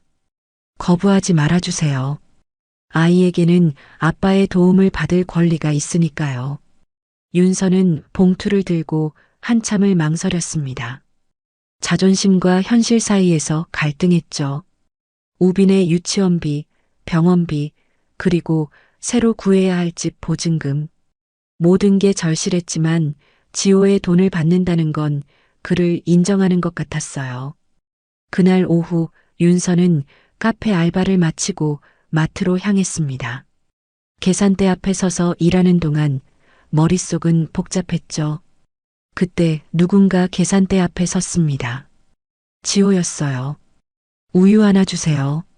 지호가 우유를 내밀며 말했습니다. 윤서는 무표정하게 바코드를 찍었지만 손이 미세하게 떨렸죠. 1,000원입니다. 지호가 10,000원을 내밀자 윤서는 거스름 돈을 건넸습니다. 그때 지호가 작은 쪽지를 함께 밀어 넣었어요. 오늘 저녁 8시 우빈이 학원 앞에서 기다릴게. 윤서는 쪽지를 구겨 주머니에 넣었습니다. 뒤에 줄 선 손님들 때문에 더 이상 대화할 수 없었죠. 지호는 우유를 들고 나갔고 윤서는 계속 일했습니다. 하지만 마음은 이미 흔들리고 있었어요. 저녁 8시 윤서는 우빈의 태권도 학원 앞에 도착했습니다. 지호가 벤치에 앉아 기다리고 있었죠. 두 사람은 나란히 앉았지만 한동안 아무 말도 하지 않았습니다. 돈은 받았어? 지호가 먼저 입을 열었습니다. 윤서는 고개를 끄덕였어요. 받았어. 하지만 이게 끝이야. 더 이상은 받지 않을 거야. 왜? 우빈이는 내 아들이야. 양육비를 주는 건 당연한 거잖아. 지호의 목소리에 답답함이 묻어났습니다.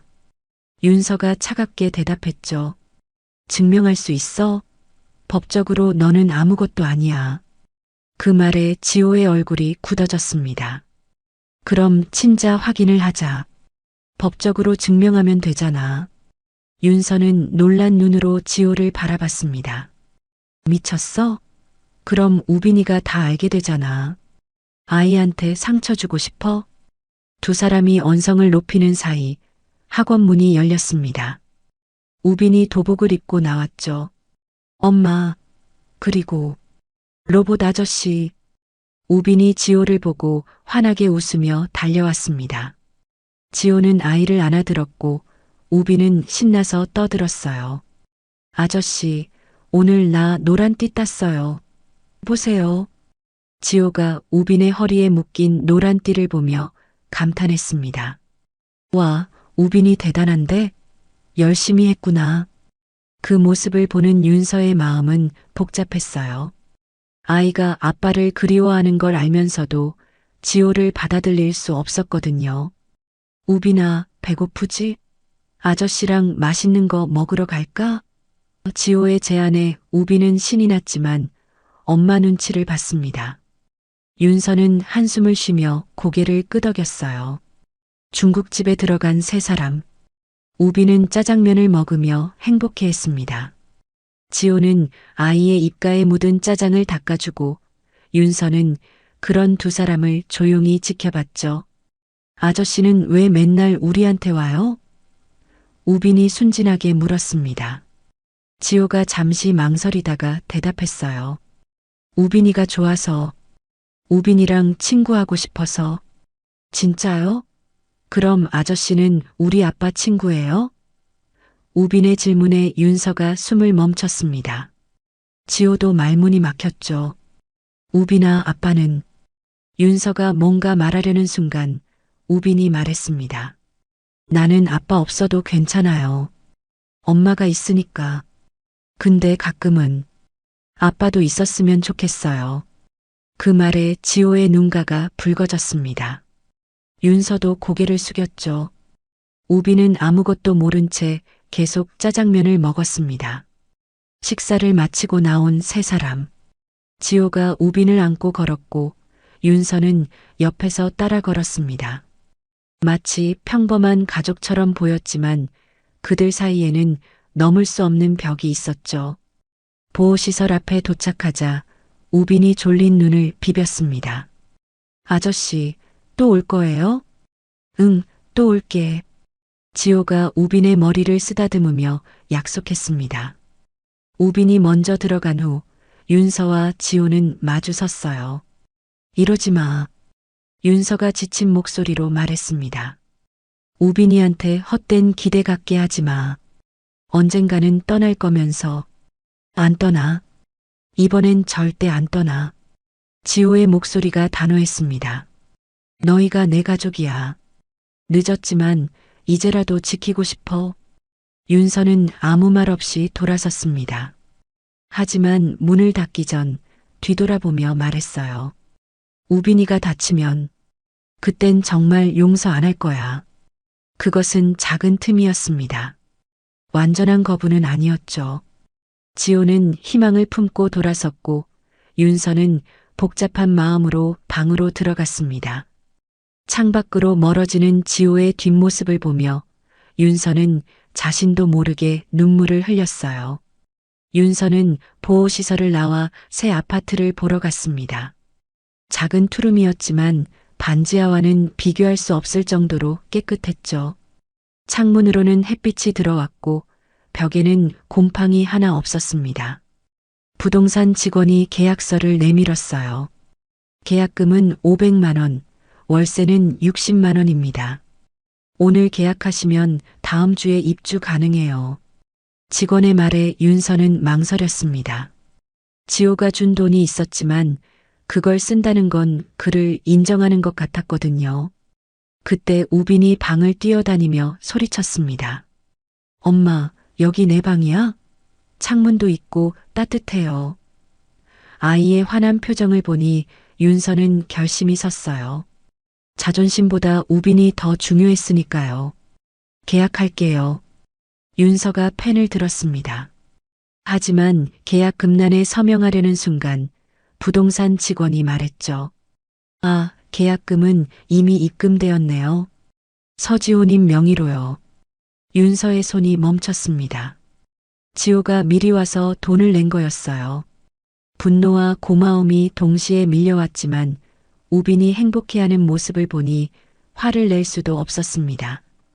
그날 저녁 윤서는 지호에게 전화했습니다. 왜 멋대로 계약금을 낸 거야? 미안해. 하지만 우빈이가 더 이상 반지하에서 살게 하고 싶지 않았어. 지호의 목소리는 조심스러웠습니다. 윤서는 한숨을 쉬었어요. 이번만이야. 다음엔 없어. 일주일 후 이사하는 날이었습니다. 짐이라고는 낡은 옷가지와 우빈의 장난감 몇 개가 전부였죠. 그런데 이사 트럭이 도착하자 새 가구들이 가득 실려 있었습니다. 침대, 책상, 소파, 냉장고까지. 이게 뭐야? 윤서가 당황하자 이사기사가 대답했습니다. 서지호 님이 보내신 겁니다. 여기 메모도 있네요. 메모에는 짧게 적혀 있었어요. 우빈이가 편하게 지낼 수 있도록 거절하지 말아줘. 윤서는 복잡한 심정이었지만 우빈이 새 침대를 보고 뛰어오르는 걸 보니 거절할 수 없었습니다.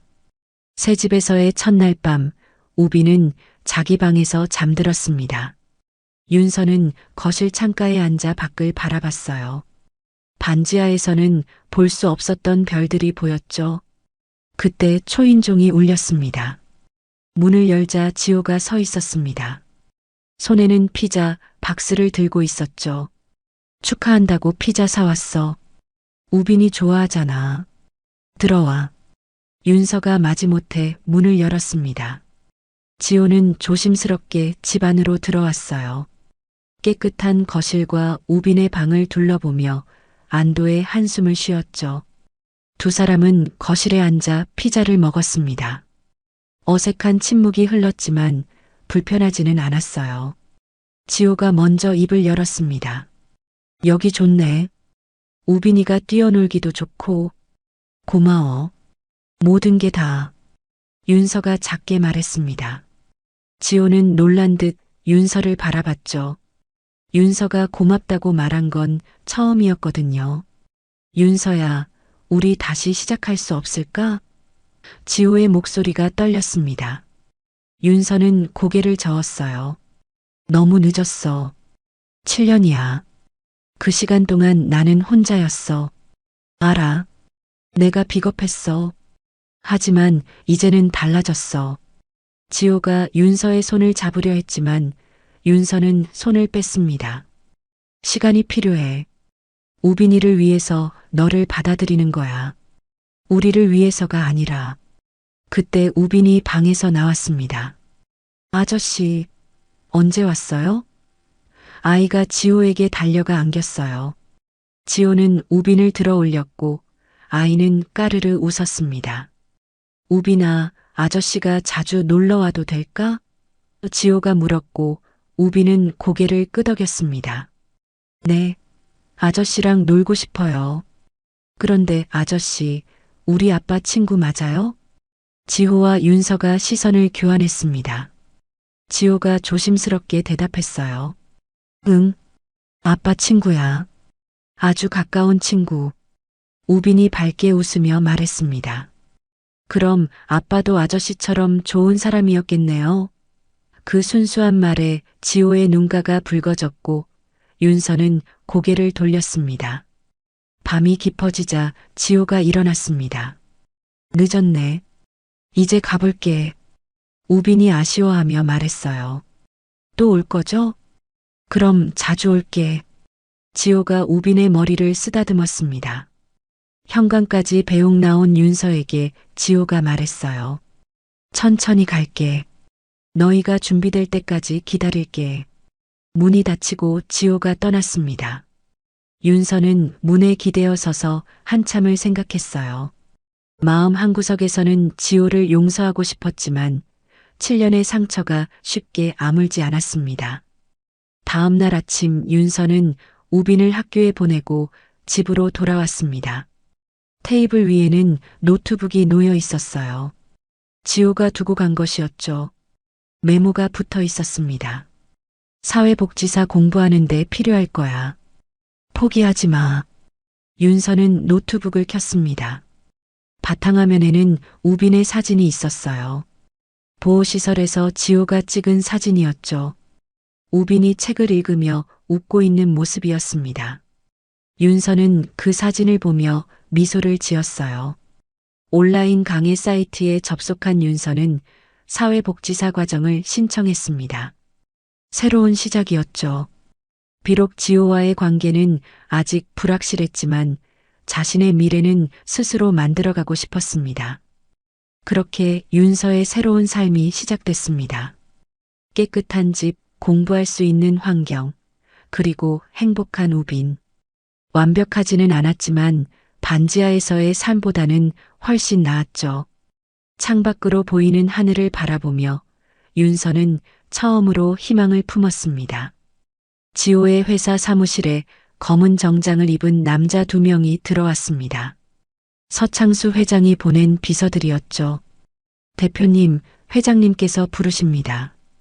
차가운 목소리에 지호는 펜을 내려놓았습니다. 이미 예상했던 일이었어요. 1시간 후 지호는 아버지의 회장실에 서 있었습니다. 서 회장은 책상 위에 사진 몇 장을 던졌죠. 윤서와 우빈의 사진, 그리고 지호가 그들과 함께 있는 사진이었습니다. 또 그 여자를 만나고 있구나. 서 회장의 목소리는 얼음처럼 차가웠습니다. 경고했을 텐데. 당장 관계를 끊어. 지호는 아버지를 똑바로 바라봤습니다. 못합니다. 우빈이는 제 아들이고 윤서는 제가 사랑하는 여자입니다. 서 회장이 책상을 내리쳤습니다. 미쳤구나. 그 여자가 너를 이용하는 거 안 보이냐? 7년 동안 숨어 있다가 이제 와서 나타난 이유가 뭐겠냐? 윤서는 그런 사람이 아닙니다. 지호의 목소리가 단호했습니다. 오히려 제가 찾아갔고 제가 매달렸습니다. 서 회장은 비서에게 눈짓했습니다. 비서가 서류철을 건넸고 회장은 그것을 지호 앞에 밀었죠. 내 회사 투자 계약서다. 내가 한마디만 하면 모든 투자금이 회수된다. 직원 50명이 길거리에 나앉게 되는 거야. 지호의 얼굴이 굳어졌습니다. 회사는 그의 전부였고 직원들은 가족 같은 존재였죠. 하지만 이번에는 물러설 수 없었습니다. 회사가 망해도 상관없습니다. 지호가 떨리는 목소리로 말했습니다. 이제 내 인생은 내가 책임질게요. 아버지 뜻대로 살지 않겠습니다. 서 회장의 눈이 붉어졌습니다. 내가 감히 날 거역하겠다는 거냐? 거역이 아닙니다. 독립입니다. 지호가 돌아서며 말했습니다. 저는 우빈이의 아버지가 되겠습니다. 아버지가 저에게 그러지 못했던 것처럼요. 그 말에 서 회장은 할 말을 잃었습니다. 지호는 회장실을 나왔고 복도를 걸으며 핸드폰을 꺼냈어요. 윤서에게 전화를 걸었지만 받지 않았습니다. 한편 윤서는 새 아파트에서 사회복지사 공부를 하고 있었습니다. 우빈은 옆에서 그림을 그리고 있었죠. 그때 초인종이 울렸습니다. 문을 열자 낯선 여자가 서 있었어요. 정윤서 씨죠? 저는 서 회장님 비서입니다. 여자가 명함을 건넸습니다. 윤서의 얼굴이 창백해졌죠. 무슨 일이시죠? 회장님께서 만나자고 하십니다. 거절하시면 좋지 않은 일이 생길 겁니다. 비서의 목소리는 위협적이었습니다. 윤서는 우빈을 돌아봤어요. 아이를 혼자 둘 수는 없었죠. 우빈이도 데리고 가야 합니다. 윤서가 말했고 비서는 고개를 끄덕였습니다. 30분 후 윤서와 우빈은 호텔 라운지에 있었어요. 서 회장이 맞은편에 앉아 있었죠. 드디어 만나는군요. 서 회장이 윤서를 위아래로 훑어봤습니다. 보육원 출신이라던데 역시 그런 티가 나는군. 윤서는 주먹을 꽉 쥐었지만 참았습니다. 우빈이 옆에 있었으니까요. 왜 부르신 거죠? 서 회장이 수표를 꺼내 테이블에 올렸습니다. 10억? 이 돈 받고 사라져. 지호와 다시는 만나지 말고. 윤서는 수표를 보지도 않았습니다. 필요 없습니다. 저는 돈 때문에 지호 씨를 만나는 게 아니에요. 그럼 뭐 때문이지? 사랑? 7년 동안 숨어있던 사랑? 서 회장이 비웃었습니다. 그때 우빈이 말했어요. 할아버지, 왜 엄마한테 못되게 해요? 서 회장이 우빈을 바라봤습니다. 아이의 얼굴에서 지호의 어린 시절 모습이 보였죠. 잠시 표정이 흔들렸지만 이내 차가워졌습니다. 꼬마야, 어른들 얘기에 끼어들지 마라. 서 회장이 말했지만 우빈은 물러서지 않았어요. 엄마 울리면 나쁜 사람이에요. 삼촌이 할아버지는 무서운 사람이라고 했어요. 삼촌? 누가 삼촌이냐? 서 회장이 물었고 우빈이 대답했습니다. 지호 삼촌이요. 삼촌이 우리 집에 자주 와요. 엄마랑 나랑 챙겨주고요. 서 회장의 얼굴이 붉어졌습니다. 역시 지호가 그때 윤서가 일어섰어요. 더 이상 들을 필요 없습니다. 우빈아, 가자. 윤서가 우빈의 손을 잡고 일어서자 서 회장이 말했습니다. 후회할 거야. 내가 나서면 너희들은 이 서울에서 살 수 없을 거다. 윤서가 돌아서며 말했습니다. 그래도 상관없어요. 우빈이와 함께라면 어디든 갈 수 있으니까요. 호텔을 나온 윤서는 우빈을 안아들었습니다. 아이가 물었어요. 엄마, 저 할아버지 왜 그래요? 그냥 외로운 사람인가 봐. 윤서가 우빈의 머리를 쓰다듬었습니다. 그때 핸드폰이 울렸어요. 지호였습니다. 윤서야, 아버지가 찾아갔다면서? 괜찮아? 지호의 목소리에 걱정이 가득했습니다. 윤서가 대답했어요. 괜찮아.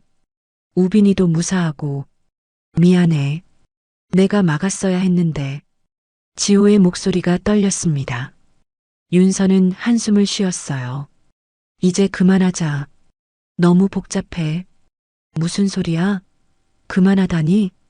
지호가 당황했고 윤서가 말했습니다.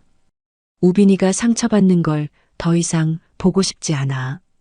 내 아버지가 계속 이럴 거잖아. 전화를 끊은 윤서는 우빈과 함께 집으로 돌아왔습니다.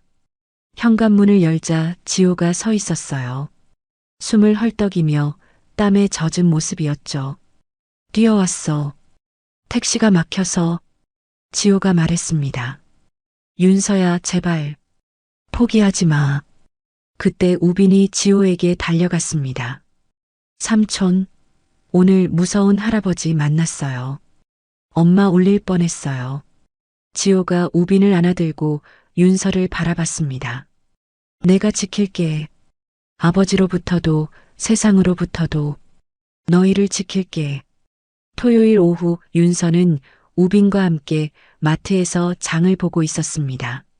새 아파트로 이사한 후 처음으로 여유 있게 쇼핑을 하는 날이었죠. 우빈이 과자 코너에서 눈을 반짝이며 이것저것 담으려 하자 윤서는 웃으며 말렸습니다. 우빈아, 하나만 골라. 엄마의 말에 우빈이 입을 삐죽거렸어요. 엄마, 지호 삼촌이 사준다고 했는데. 윤서의 표정이 굳어졌습니다. 최근 우빈이 지호를 너무 의지하는 것 같아 걱정이었거든요. 그때 윤서의 핸드폰이 울렸습니다. 지호였어요.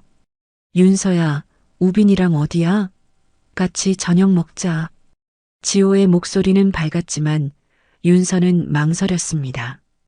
오늘은 안 돼. 우빈이랑 둘이 있고 싶어. 전화를 끊은 윤서는 우빈의 손을 잡고 계산대로 향했습니다. 하지만 우빈의 표정이 어두워진 걸 보니 마음이 아팠어요. 집으로 돌아오는 길 우빈이 조용히 물었습니다. 엄마, 왜 지호 삼촌이랑 안 만나요? 삼촌이 우리 아빠 아니에요?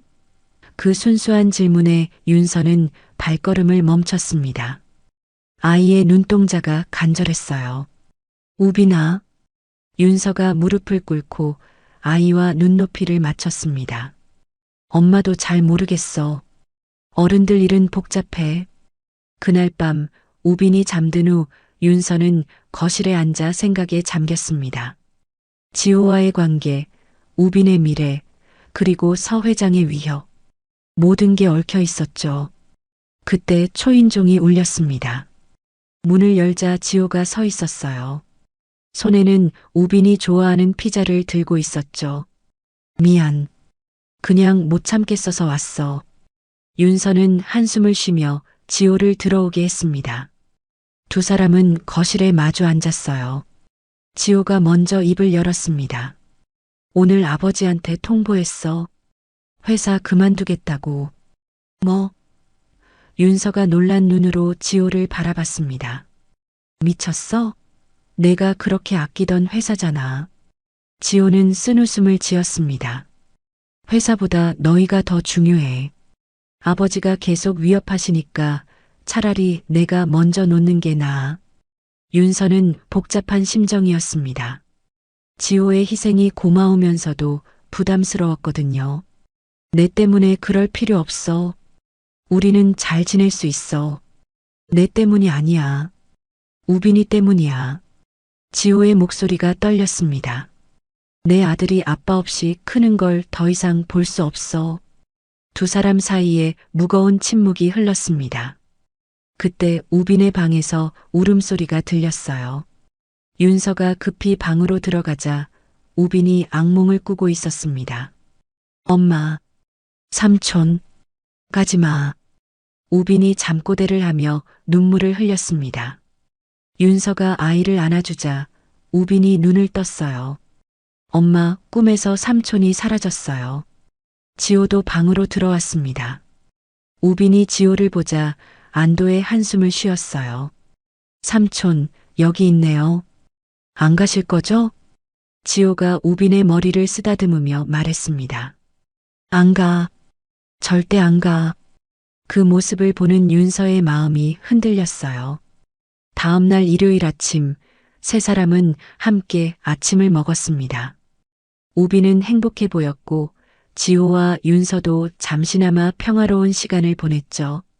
그때 윤서의 핸드폰이 울렸습니다. 정윤서 씨? 서창수 회장님 비서입니다. 오늘 오후 2시 회장님 댁으로 오시기 바랍니다. 거절은 받지 않겠습니다. 전화를 끄는 윤서의 얼굴이 창백해졌습니다. 지호가 걱정스럽게 물었어요. 무슨 일이야? 아버님이 부르셨어. 윤서의 목소리가 떨렸습니다. 지호의 표정이 굳어졌죠. 같이 가자. 이번엔 내가 지킬게. 오후 2시 윤서와 지호는 서 회장의 저택 앞에 섰습니다. 우빈은 이웃집에 맡겼죠. 대문이 열리고 두 사람은 서재로 안내됐습니다. 서 회장은 책상 뒤에 앉아 있었습니다. 차가운 눈빛으로 두 사람을 번갈아 봤죠. 지호, 내가 회사를 그만둔다고? 네, 그만두겠습니다. 지호가 단호하게 대답했습니다. 서 회장이 책상을 내리쳤어요. 미쳤구나. 그 여자 때문에 모든 걸 포기하겠다는 거냐? 윤서 때문이 아닙니다. 제 선택입니다. 지호가 윤서의 손을 잡았습니다. 저는 윤서와 우빈이와 함께 살 겁니다. 서 회장의 얼굴이 붉어졌습니다. 그래, 좋다. 하지만 내 재산은 한 푼도 못 받을 거다. 상속도 포기해라. 상관없습니다. 지호의 대답에 서 회장은 할 말을 잃었습니다. 그때 윤서가 입을 열었어요. 회장님, 저는 지호 씨의 돈이나 지위를 원한 적 없습니다. 단지 윤서가 잠시 망설이다가 말을 이었습니다. 우빈이에게 아빠가 필요할 뿐입니다. 서 회장이 윤서를 날카롭게 바라봤습니다. 그 아이가 정말 지호 아이라는 증거가 있나? 윤서는 가방에서 서류를 꺼냈습니다. 우빈의 출생증명서와 병원 기록이었죠. 필요하시면 친자 확인을 해도 됩니다. 저는 거짓말하지 않습니다. 서 회장은 서류를 훑어봤습니다. 날짜를 계산해 보니 지호와 윤서가 함께였던 시기와 정확히 맞아떨어졌죠. 한참을 침묵하던 서 회장이 입을 열었습니다. 나가라. 둘 다 내 눈앞에서 사라져라. 차가운 목소리였지만 어딘가 지친 기색이 묻어났습니다. 저택을 나온 두 사람은 한동안 말이 없었습니다. 그러다 지호가 윤서를 돌아봤어요. 후회 안 해. 너희와 함께라면 뭐든 할 수 있어. 윤서는 지호의 손을 꼭 잡았습니다. 처음으로 마음의 벽이 무너지는 것 같았어요. 지호는 우빈의 손을 꼭 잡고 서 회장의 저택으로 향했습니다. 윤서도 함께였죠. 세 사람이 나란히 선 모습은 마치 진짜 가족 같았습니다. 대문 앞에서 지호가 심호흡을 했어요. 오늘이 모든 걸 결정하는 날이 될 거라는 걸 알았거든요. 서재의 문이 열리자 서 회장이 의자에서 일어났습니다. 그의 시선이 우빈에게 머물렀죠. 아이의 얼굴을 자세히 들여다보던 회장의 표정이 미묘하게 변했습니다. 지호의 어린 시절이 겹쳐 보였던 거예요. 이 아이가 서 회장의 목소리가 떨렸습니다. 평소의 차가운 모습과는 달랐죠. 우빈이 조심스럽게 인사했어요. 안녕하세요, 할아버지. 그 순진한 인사에 서 회장은 잠시 말을 잃었습니다. 지호가 앞으로 나섰어요. 아버지, 이제 인정해 주세요. 우빈이는 제 아들이고 윤서는 제가 사랑하는 여자입니다. 서 회장이 책상 서랍에서 서류 봉투를 꺼냈습니다. 친자 확인서였죠. 이미 조사해봤다. 이 아이가 내 아들이라는 건 확실하더군. 그의 목소리에는 체념이 섞여 있었습니다. 윤서가 놀란 눈으로 서 회장을 바라봤습니다. 그럼 왜 계속 반대하신 거죠? 서 회장이 창밖을 바라보며 말했습니다. 내가 틀렸다는 걸 인정하기 싫었을 뿐이야. 지호 어머니도 평범한 집안 출신이었는데 내가 반대했었지. 결국 결혼했지만 행복하지 못했어. 내 고집 때문에. 처음으로 서 회장이 약한 모습을 보였습니다. 지호도 놀란 표정이었죠. 아버지가 어머니 얘기를 꺼낸 건 처음이었거든요. 지호야, 너는 나처럼 살지 마라. 서 회장이 아들을 바라봤습니다. 내가 선택한 길이라면 끝까지 가거라. 그 말에 지호의 눈가가 붉어졌습니다. 아버지, 서 회장이 우빈에게 다가갔습니다. 무릎을 꿇고 아이와 눈높이를 맞췄죠. 우빈아, 내가 할아버지란다. 미안하구나. 너를 더 일찍 만났어야 했는데. 우빈이 해맑게 웃으며 서 회장을 안았습니다. 괜찮아요, 할아버지. 이제 만났으니까요. 그 순수한 포옹에 서 회장의 눈에서 눈물이 흘렀습니다. 평생 감정을 숨기며 살았던 그에게는 낯선 경험이었죠. 윤서도 그 모습을 보며 마음이 누그러졌어요. 윤서 씨, 서 회장이 일어서며 말했습니다. 내가 당신에게 상처를 많이 줬소. 용서해 주시오. 윤서는 잠시 망설이다가 고개를 숙였습니다. 저도 죄송합니다. 우빈이를 숨긴 것은 제 잘못이에요. 서 회장이 책상에서 또 다른 서류를 꺼냈습니다. 이건 지우 어머니가 남긴 유산이야. 원래 손자가 태어나면 주려고 했던 거지. 우빈이 이름으로 신탁 계좌를 만들어뒀다. 지호가 서류를 보고 놀랐습니다. 어머니가 이런 걸 준비하셨어요? 내 어머니는 늘 말했지. 언젠가 지호가 진정한 사랑을 찾으면 그 사람을 받아들이라고. 서 회장의 목소리가 떨렸습니다. 내가 그 말을 들었어야 했는데. 윤서가 조심스럽게 물었습니다. 그럼 이제 저희를 인정해 주시는 건가요? 서 회장이 고개를 끄덕였습니다. 그래, 늦었지만 이제라도 제대로 된 할아버지가 되고 싶구나. 우빈이 신나서 뛰어다녔습니다. 할아버지가 생겼어. 이제 나도 할아버지 있어요. 그 모습을 보며 모두가 웃었습니다. 차가웠던 서재에 따뜻한 온기가 퍼졌죠. 서 회장이 우빈의 머리를 쓰다듬으며 말했어요. 우빈아, 다음 주에 할아버지 집에 놀러 오렴. 정원에 놀이터를 만들어 놓을게. 진짜요? 와, 신난다. 우빈의 환호성에 모두가 미소를 지었습니다. 지호가 윤서의 손을 잡았습니다. 이제 정말 새로 시작하는 거야. 우리 셋이 아니라 넷이서. 윤서가 지호의 손을 꼭 잡으며 고개를 끄덕였습니다. 7년의 긴 시간, 그 모든 아픔과 그리움이 이 순간 녹아내리는 것 같았어요. 서 회장이 집사를 불렀습니다. 저녁 준비를 하게. 오늘은 가족이 모두 모였으니 함께 식사하자. 식탁에 앉은 네 사람. 우빈은 할아버지에게 유치원 얘기를 신나게 들려줬고 서 회장은 손자의 말 하나하나에 귀 기울였습니다. 지호와 윤서는 서로를 바라보며 미소 지었죠. 이게 그들이 꿈꿔온 모습이었어요. 할아버지, 저 다음 주에 학예회해요. 와주실 거예요? 우빈이 기대에 찬 눈으로 물었습니다. 당연하지. 할아버지가 제일 앞자리에서 볼 거야. 서 회장의 대답에 우빈이 환하게 웃었어요. 저녁 식사가 끝나고 집으로 돌아가는 길, 우빈은 지호와 윤서 사이에서 양손을 잡고 걸었습니다. 엄마, 이제 우리 진짜 가족이에요? 그래, 우빈아. 진짜 가족이야. 윤서가 아이의 손을 꼭 잡으며 대답했습니다. 지호가 우빈을 어깨에 올렸습니다. 우빈아, 이제부터 아빠라고 불러도 돼. 정말요? 아빠. 우빈이 크게 외쳤습니다. 그 소리가 저녁 하늘에 울려 퍼졌죠. 집에 도착한 세 사람은 거실에 나란히 앉았습니다.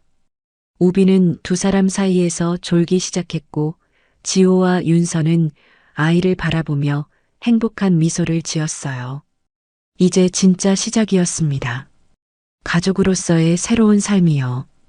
2025년 4월 따뜻한 봄날이 찾아왔습니다. 새 아파트의 거실 창으로 햇살이 쏟아져 들어왔고 윤서는 노트북 앞에 앉아 사회복지사 시험 준비를 하고 있었어요. 책상 위에는 두꺼운 교재와 형광펜이 가득했죠. 우빈은 자기 방에서 그림을 그리고 있었습니다. 엄마, 다 그렸어요. 우빈이 그림을 들고 뛰어왔습니다. 종이에는 네 사람이 손을 잡고 있는 모습이 그려져 있었어요. 엄마, 아빠, 자신, 그리고 할아버지까지. 윤서는 그림을 보며 미소를 지었습니다. 우와, 우빈이 정말 잘 그렸네. 이거 아빠한테도 보여줄까? 윤서가 물으니 우빈이 고개를 끄덕였어요. 네. 아빠 오늘 몇 시에 와요? 6시쯤 올 거야. 윤서가 대답하자 우빈은 시계를 봤습니다. 아직 3시였지만 벌써부터 아빠를 기다리는 마음이 가득했죠. 그때 초인종이 울렸습니다.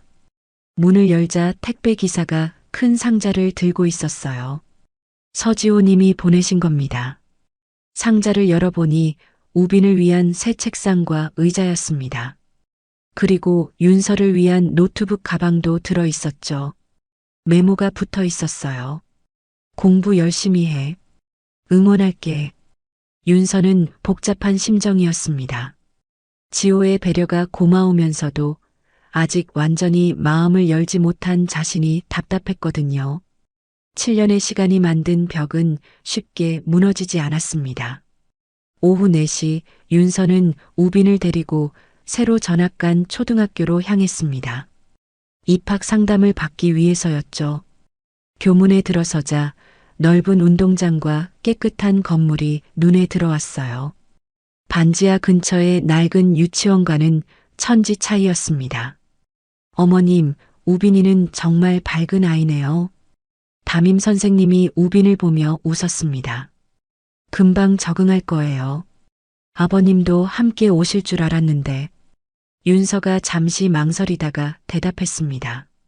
아빠는 일이 있어서. 다음에 올게요. 상담을 마치고 나오는 길, 우빈이 신나서 뛰어다녔습니다. 엄마, 여기 도서관도 있고 컴퓨터실도 있대요. 빨리 다니고 싶어요.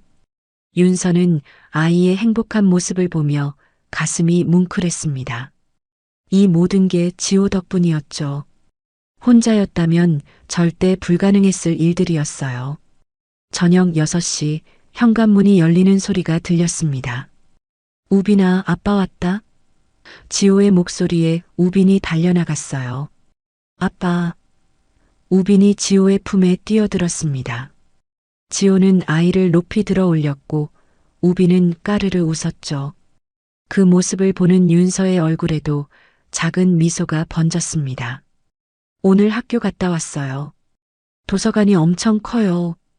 우빈이 신나서 떠들었고 지호는 아이의 말 하나하나에 귀 기울였습니다. 저녁 식탁에 세 사람이 둘러앉았습니다.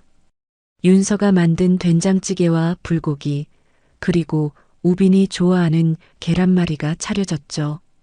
평범한 저녁 식사였지만 그들에게는 특별한 시간이었어요. 윤서야, 시험 공부는 잘 되고 있어? 지호가 조심스럽게 물었습니다. 윤서가 고개를 끄덕였어요. 응, 생각보다 어렵긴 한데. 열심히 하고 있어. 힘들면 과외 선생님 구해줄까? 지호의 제안에 윤서는 고개를 저었습니다. 아니야, 혼자 할 수 있어. 이미 충분히 도와줬잖아. 식사 후 지호와 우비는 거실에서 레고를 가지고 놀았습니다. 성을 만들며 즐거워하는 두 사람을 보며 윤서는 설거지를 하다가 잠시 멈췄어요. 이런 평범한 일상이 얼마나 소중한지 새삼 느꼈거든요. 엄마도 같이 해요. 우빈이 윤서를 불렀습니다. 윤서는 앞치마를 벗고 두 사람 옆에 앉았어요. 세 사람이 함께 레고 성을 완성해가는 모습은 정말 평범한 가족 같았습니다. 밤 9시 우빈이 잠들 시간이었습니다. 지호가 아이를 안고 방으로 들어갔고 윤서도 따라갔어요. 우빈을 침대에 눕히고 이불을 덮어주는 지호의 모습이 자연스러웠습니다. 아빠, 내일도 올 거예요? 우빈이 졸린 눈으로 물었습니다. 지호가 아이의 이마에 입을 맞추며 대답했어요. 그럼 매일 올게. 우빈이 잠든 후 지호와 윤서는 거실에 나란히 앉았습니다. 창밖으로는 도시의 야경이 반짝이고 있었죠. 한동안 침묵이 흘렀지만 불편하지는 않았어요. 윤서야. 지호가 먼저 입을 열었습니다. 나 다음 달에 새로운 회사 차릴 거야.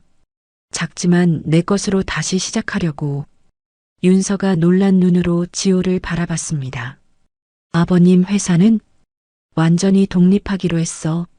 아버지도 이제 인정하셨고. 지호가 윤서의 손을 잡았습니다. 너랑 우빈이랑 제대로 된 가족이 되고 싶어? 더 이상 숨지 않고 당당하게. 윤서의 눈에 눈물이 맺혔습니다. 나도 그러고 싶어. 하지만 아직 무서워. 또 잃을까봐. 지호가 윤서를 안아주었습니다. 이번엔 절대 놓지 않을게. 약속해. 그 순간 우빈이 방에서 나왔습니다. 엄마, 아빠, 왜 안 자요? 졸린 목소리로 물으며 두 사람 사이에 파고들었어요. 세 사람은 서로를 아는 채 한참을 그렇게 있었습니다. 다음 날 아침 윤서는 일찍 일어나 도시락을 쌌습니다. 우빈의 도시락과 함께 지호의 것도 준비했죠. 처음으로 만드는 지호의 도시락이었어요. 김밥과 과일, 그리고 작은 메모를 넣었습니다. 힘내세요. 지호가 도시락을 받아들며 놀랐습니다. 이게 나 주는 거야? 윤서가 수줍게 고개를 끄덕였습니다. 회사 차리느라 바쁠 텐데 밥은 제대로 먹어야지. 지호의 얼굴에 환한 미소가 번졌습니다.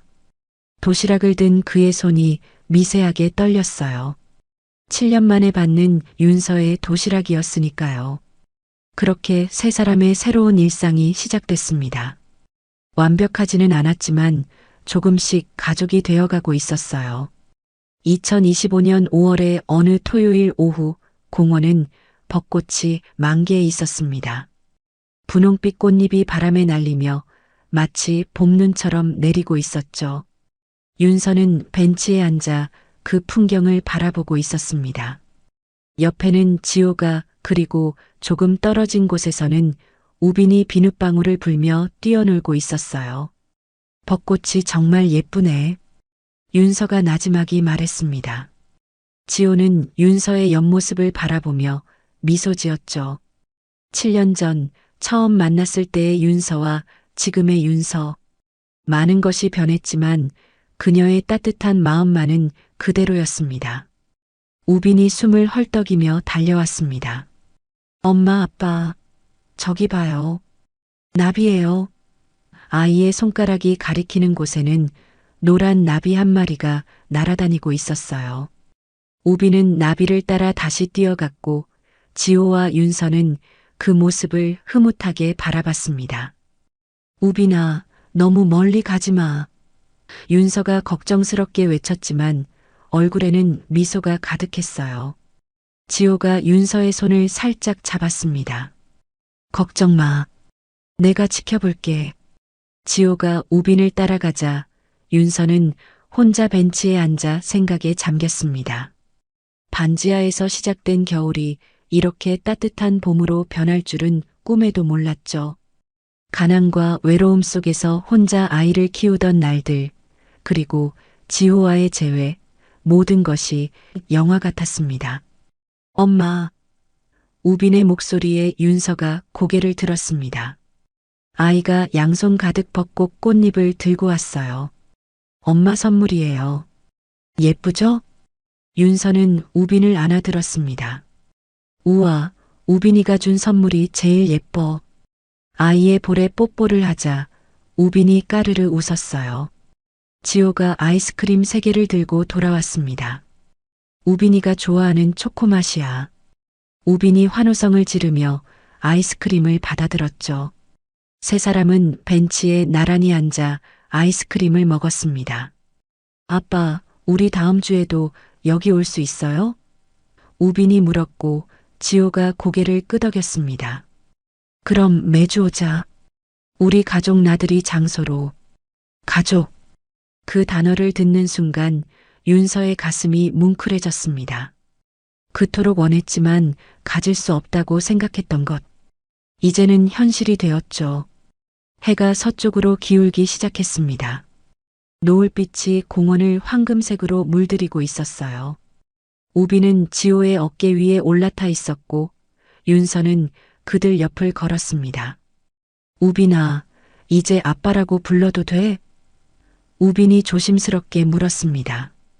지호의 눈가가 촉촉해졌어요. 그럼 당연하지. 나는 우빈이 아빠야. 아빠. 우빈이 크게 외쳤습니다.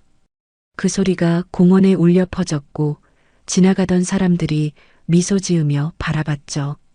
평범한 가족의 모습이었습니다. 집으로 돌아가는 차 안에서 우빈은 뒷좌석에서 잠들었습니다. 윤서는 백미러로 아이의 평화로운 얼굴을 바라봤어요. 지호가 운전하며 말했습니다.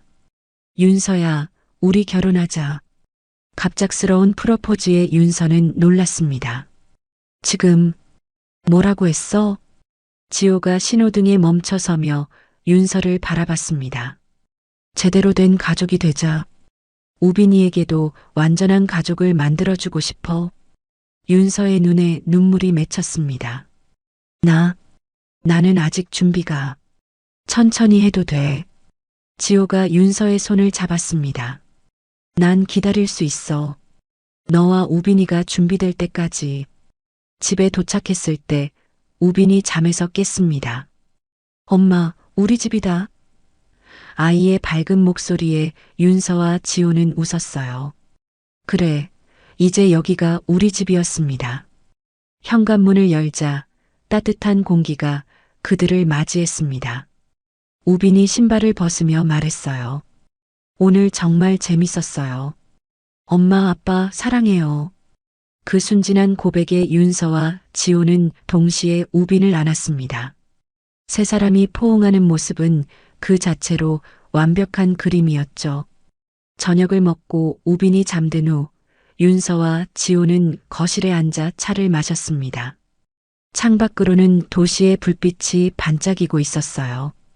지호야. 윤서가 입을 열었습니다. 나도 너와 결혼하고 싶어. 지호의 얼굴에 환한 미소가 번졌습니다. 정말? 윤서가 고개를 끄덕였어요. 응. 이제는 두렵지 않아. 너와 우빈이가 있으니까. 지호는 주머니에서 작은 상자를 꺼냈습니다. 반지였어요. 사실 준비해뒀어. 언젠가 줄 날을 기다리면서. 윤서는 웃으며 손을 내밀었습니다. 지호가 반지를 끼워주는 순간 두 사람의 눈에서 행복한 눈물이 흘렀어요. 다음 날 아침 우빈이 일어나자마자 엄마 손에 반지를 발견했습니다. 엄마, 이거 뭐예요? 우빈아, 엄마랑 아빠가 결혼하기로 했어. 윤서가 설명하자 우빈이 펄쩍 뛰었습니다. 진짜요? 와, 이제 진짜 가족이네요. 아이의 기쁨이 온 집안을 가득 채웠습니다. 지호가 우빈을 높이 들어 올렸고 윤서는 그들을 바라보며 웃었어요. 할아버지한테도 알려드려야겠다. 우빈이 신나서 말했습니다. 서 회장도 이제는 손자를 위해 모든 것을 받아들였으니까요. 윤서는 창밖을 바라봤습니다. 봄날의 햇살이 따스하게 비치고 있었어요. 반지하의 춥고 어두운 겨울은 이제 완전히 끝났습니다. 새로운 계절, 새로운 시작이 그들을 기다리고 있었죠. 엄마, 아빠, 우리 또 공원 가요. 우빈이 두 사람의 손을 잡고 당겼습니다. 세 사람은 손을 잡고 현관으로 향했어요. 문을 나서는 순간 따뜻한 봄바람이 그들을 감싸 안았습니다. 이제 그들의 이야기는 새로운 장을 시작합니다. 상처와 아픔을 딛고 일어선 세 사람의 가족. 서로를 사랑하고 아끼며 함께 걸어갈 미래. 그것이 그들이 선택한 길이었고 그들이 만들어갈 행복이었습니다. 벚꽃은 여전히 흩날리고 있었습니다. 마치 축복처럼 그들의 새로운 시작을 축하하듯이. 여러분, 오늘 이야기 어떠셨나요? 재벌 2세 지호가 7년 만에 길거리에서 만난 것은 단순히 옛 연인과 아이가 아니었습니다. 그것은 자신이 버린 양심이었고 외면했던 진실이었죠. 돈과 지위를 지키려다 정작 가장 소중한 것을 잃어버린 한 남자의 이야기가 우리 가슴을 아프게 합니다. 살다 보면 우리도 지호처럼 선택의 기로에 서게 됩니다. 당장의 이익과 영원한 가치 사이에서 말이죠. 하지만 세월이 흐르고 나면 깨닫게 됩니다. 진짜 후회는 돈을 잃은 게 아니라 사람을 잃었을 때 온다는 것을요. 인생 70, 80을 사신 분들은 다 아실 겁니다. 마지막 순간에 떠오르는 건 통장 잔고가 아니라 함께했던 사람들의 얼굴이라는 것을.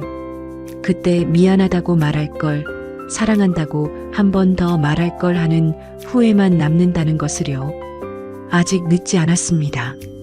오늘이라도 전화기를 들어보세요. 오래 연락 못한 자녀에게, 서운했던 형제에게, 멀어진 친구에게. 잘 지내니? 한마디면 충분합니다. 자존심이 밥 먹여주지 않듯이 자존심이 외로움을 달래주지도 못합니다. 특히 자녀들과 사이가 멀어진 분들, 며느리나 사위와 불편한 분들, 손주들을 못 본 지 오래된 분들, 먼저 손 내미세요. 용서는 약한 게 아니라 가장 강한 사랑입니다. 혹시 여러분도 지호와 윤서처럼 잃어버린 인연이 있으신가요? 다시 만나고 싶은 사람, 미안하다고 말하고 싶은 사람이 있으신가요? 댓글로 여러분의 이야기를 들려주세요. 같은 아픔을 가진 분들께 위로가 될 겁니다. 이 이야기가 마음에 와닿으셨다면 좋아요와 구독 부탁드립니다. 다음에는 더 따뜻한 이야기로 찾아뵙겠습니다. 오늘도 건강하시고 사랑하는 사람들과 행복한 하루 보내세요. 감사합니다.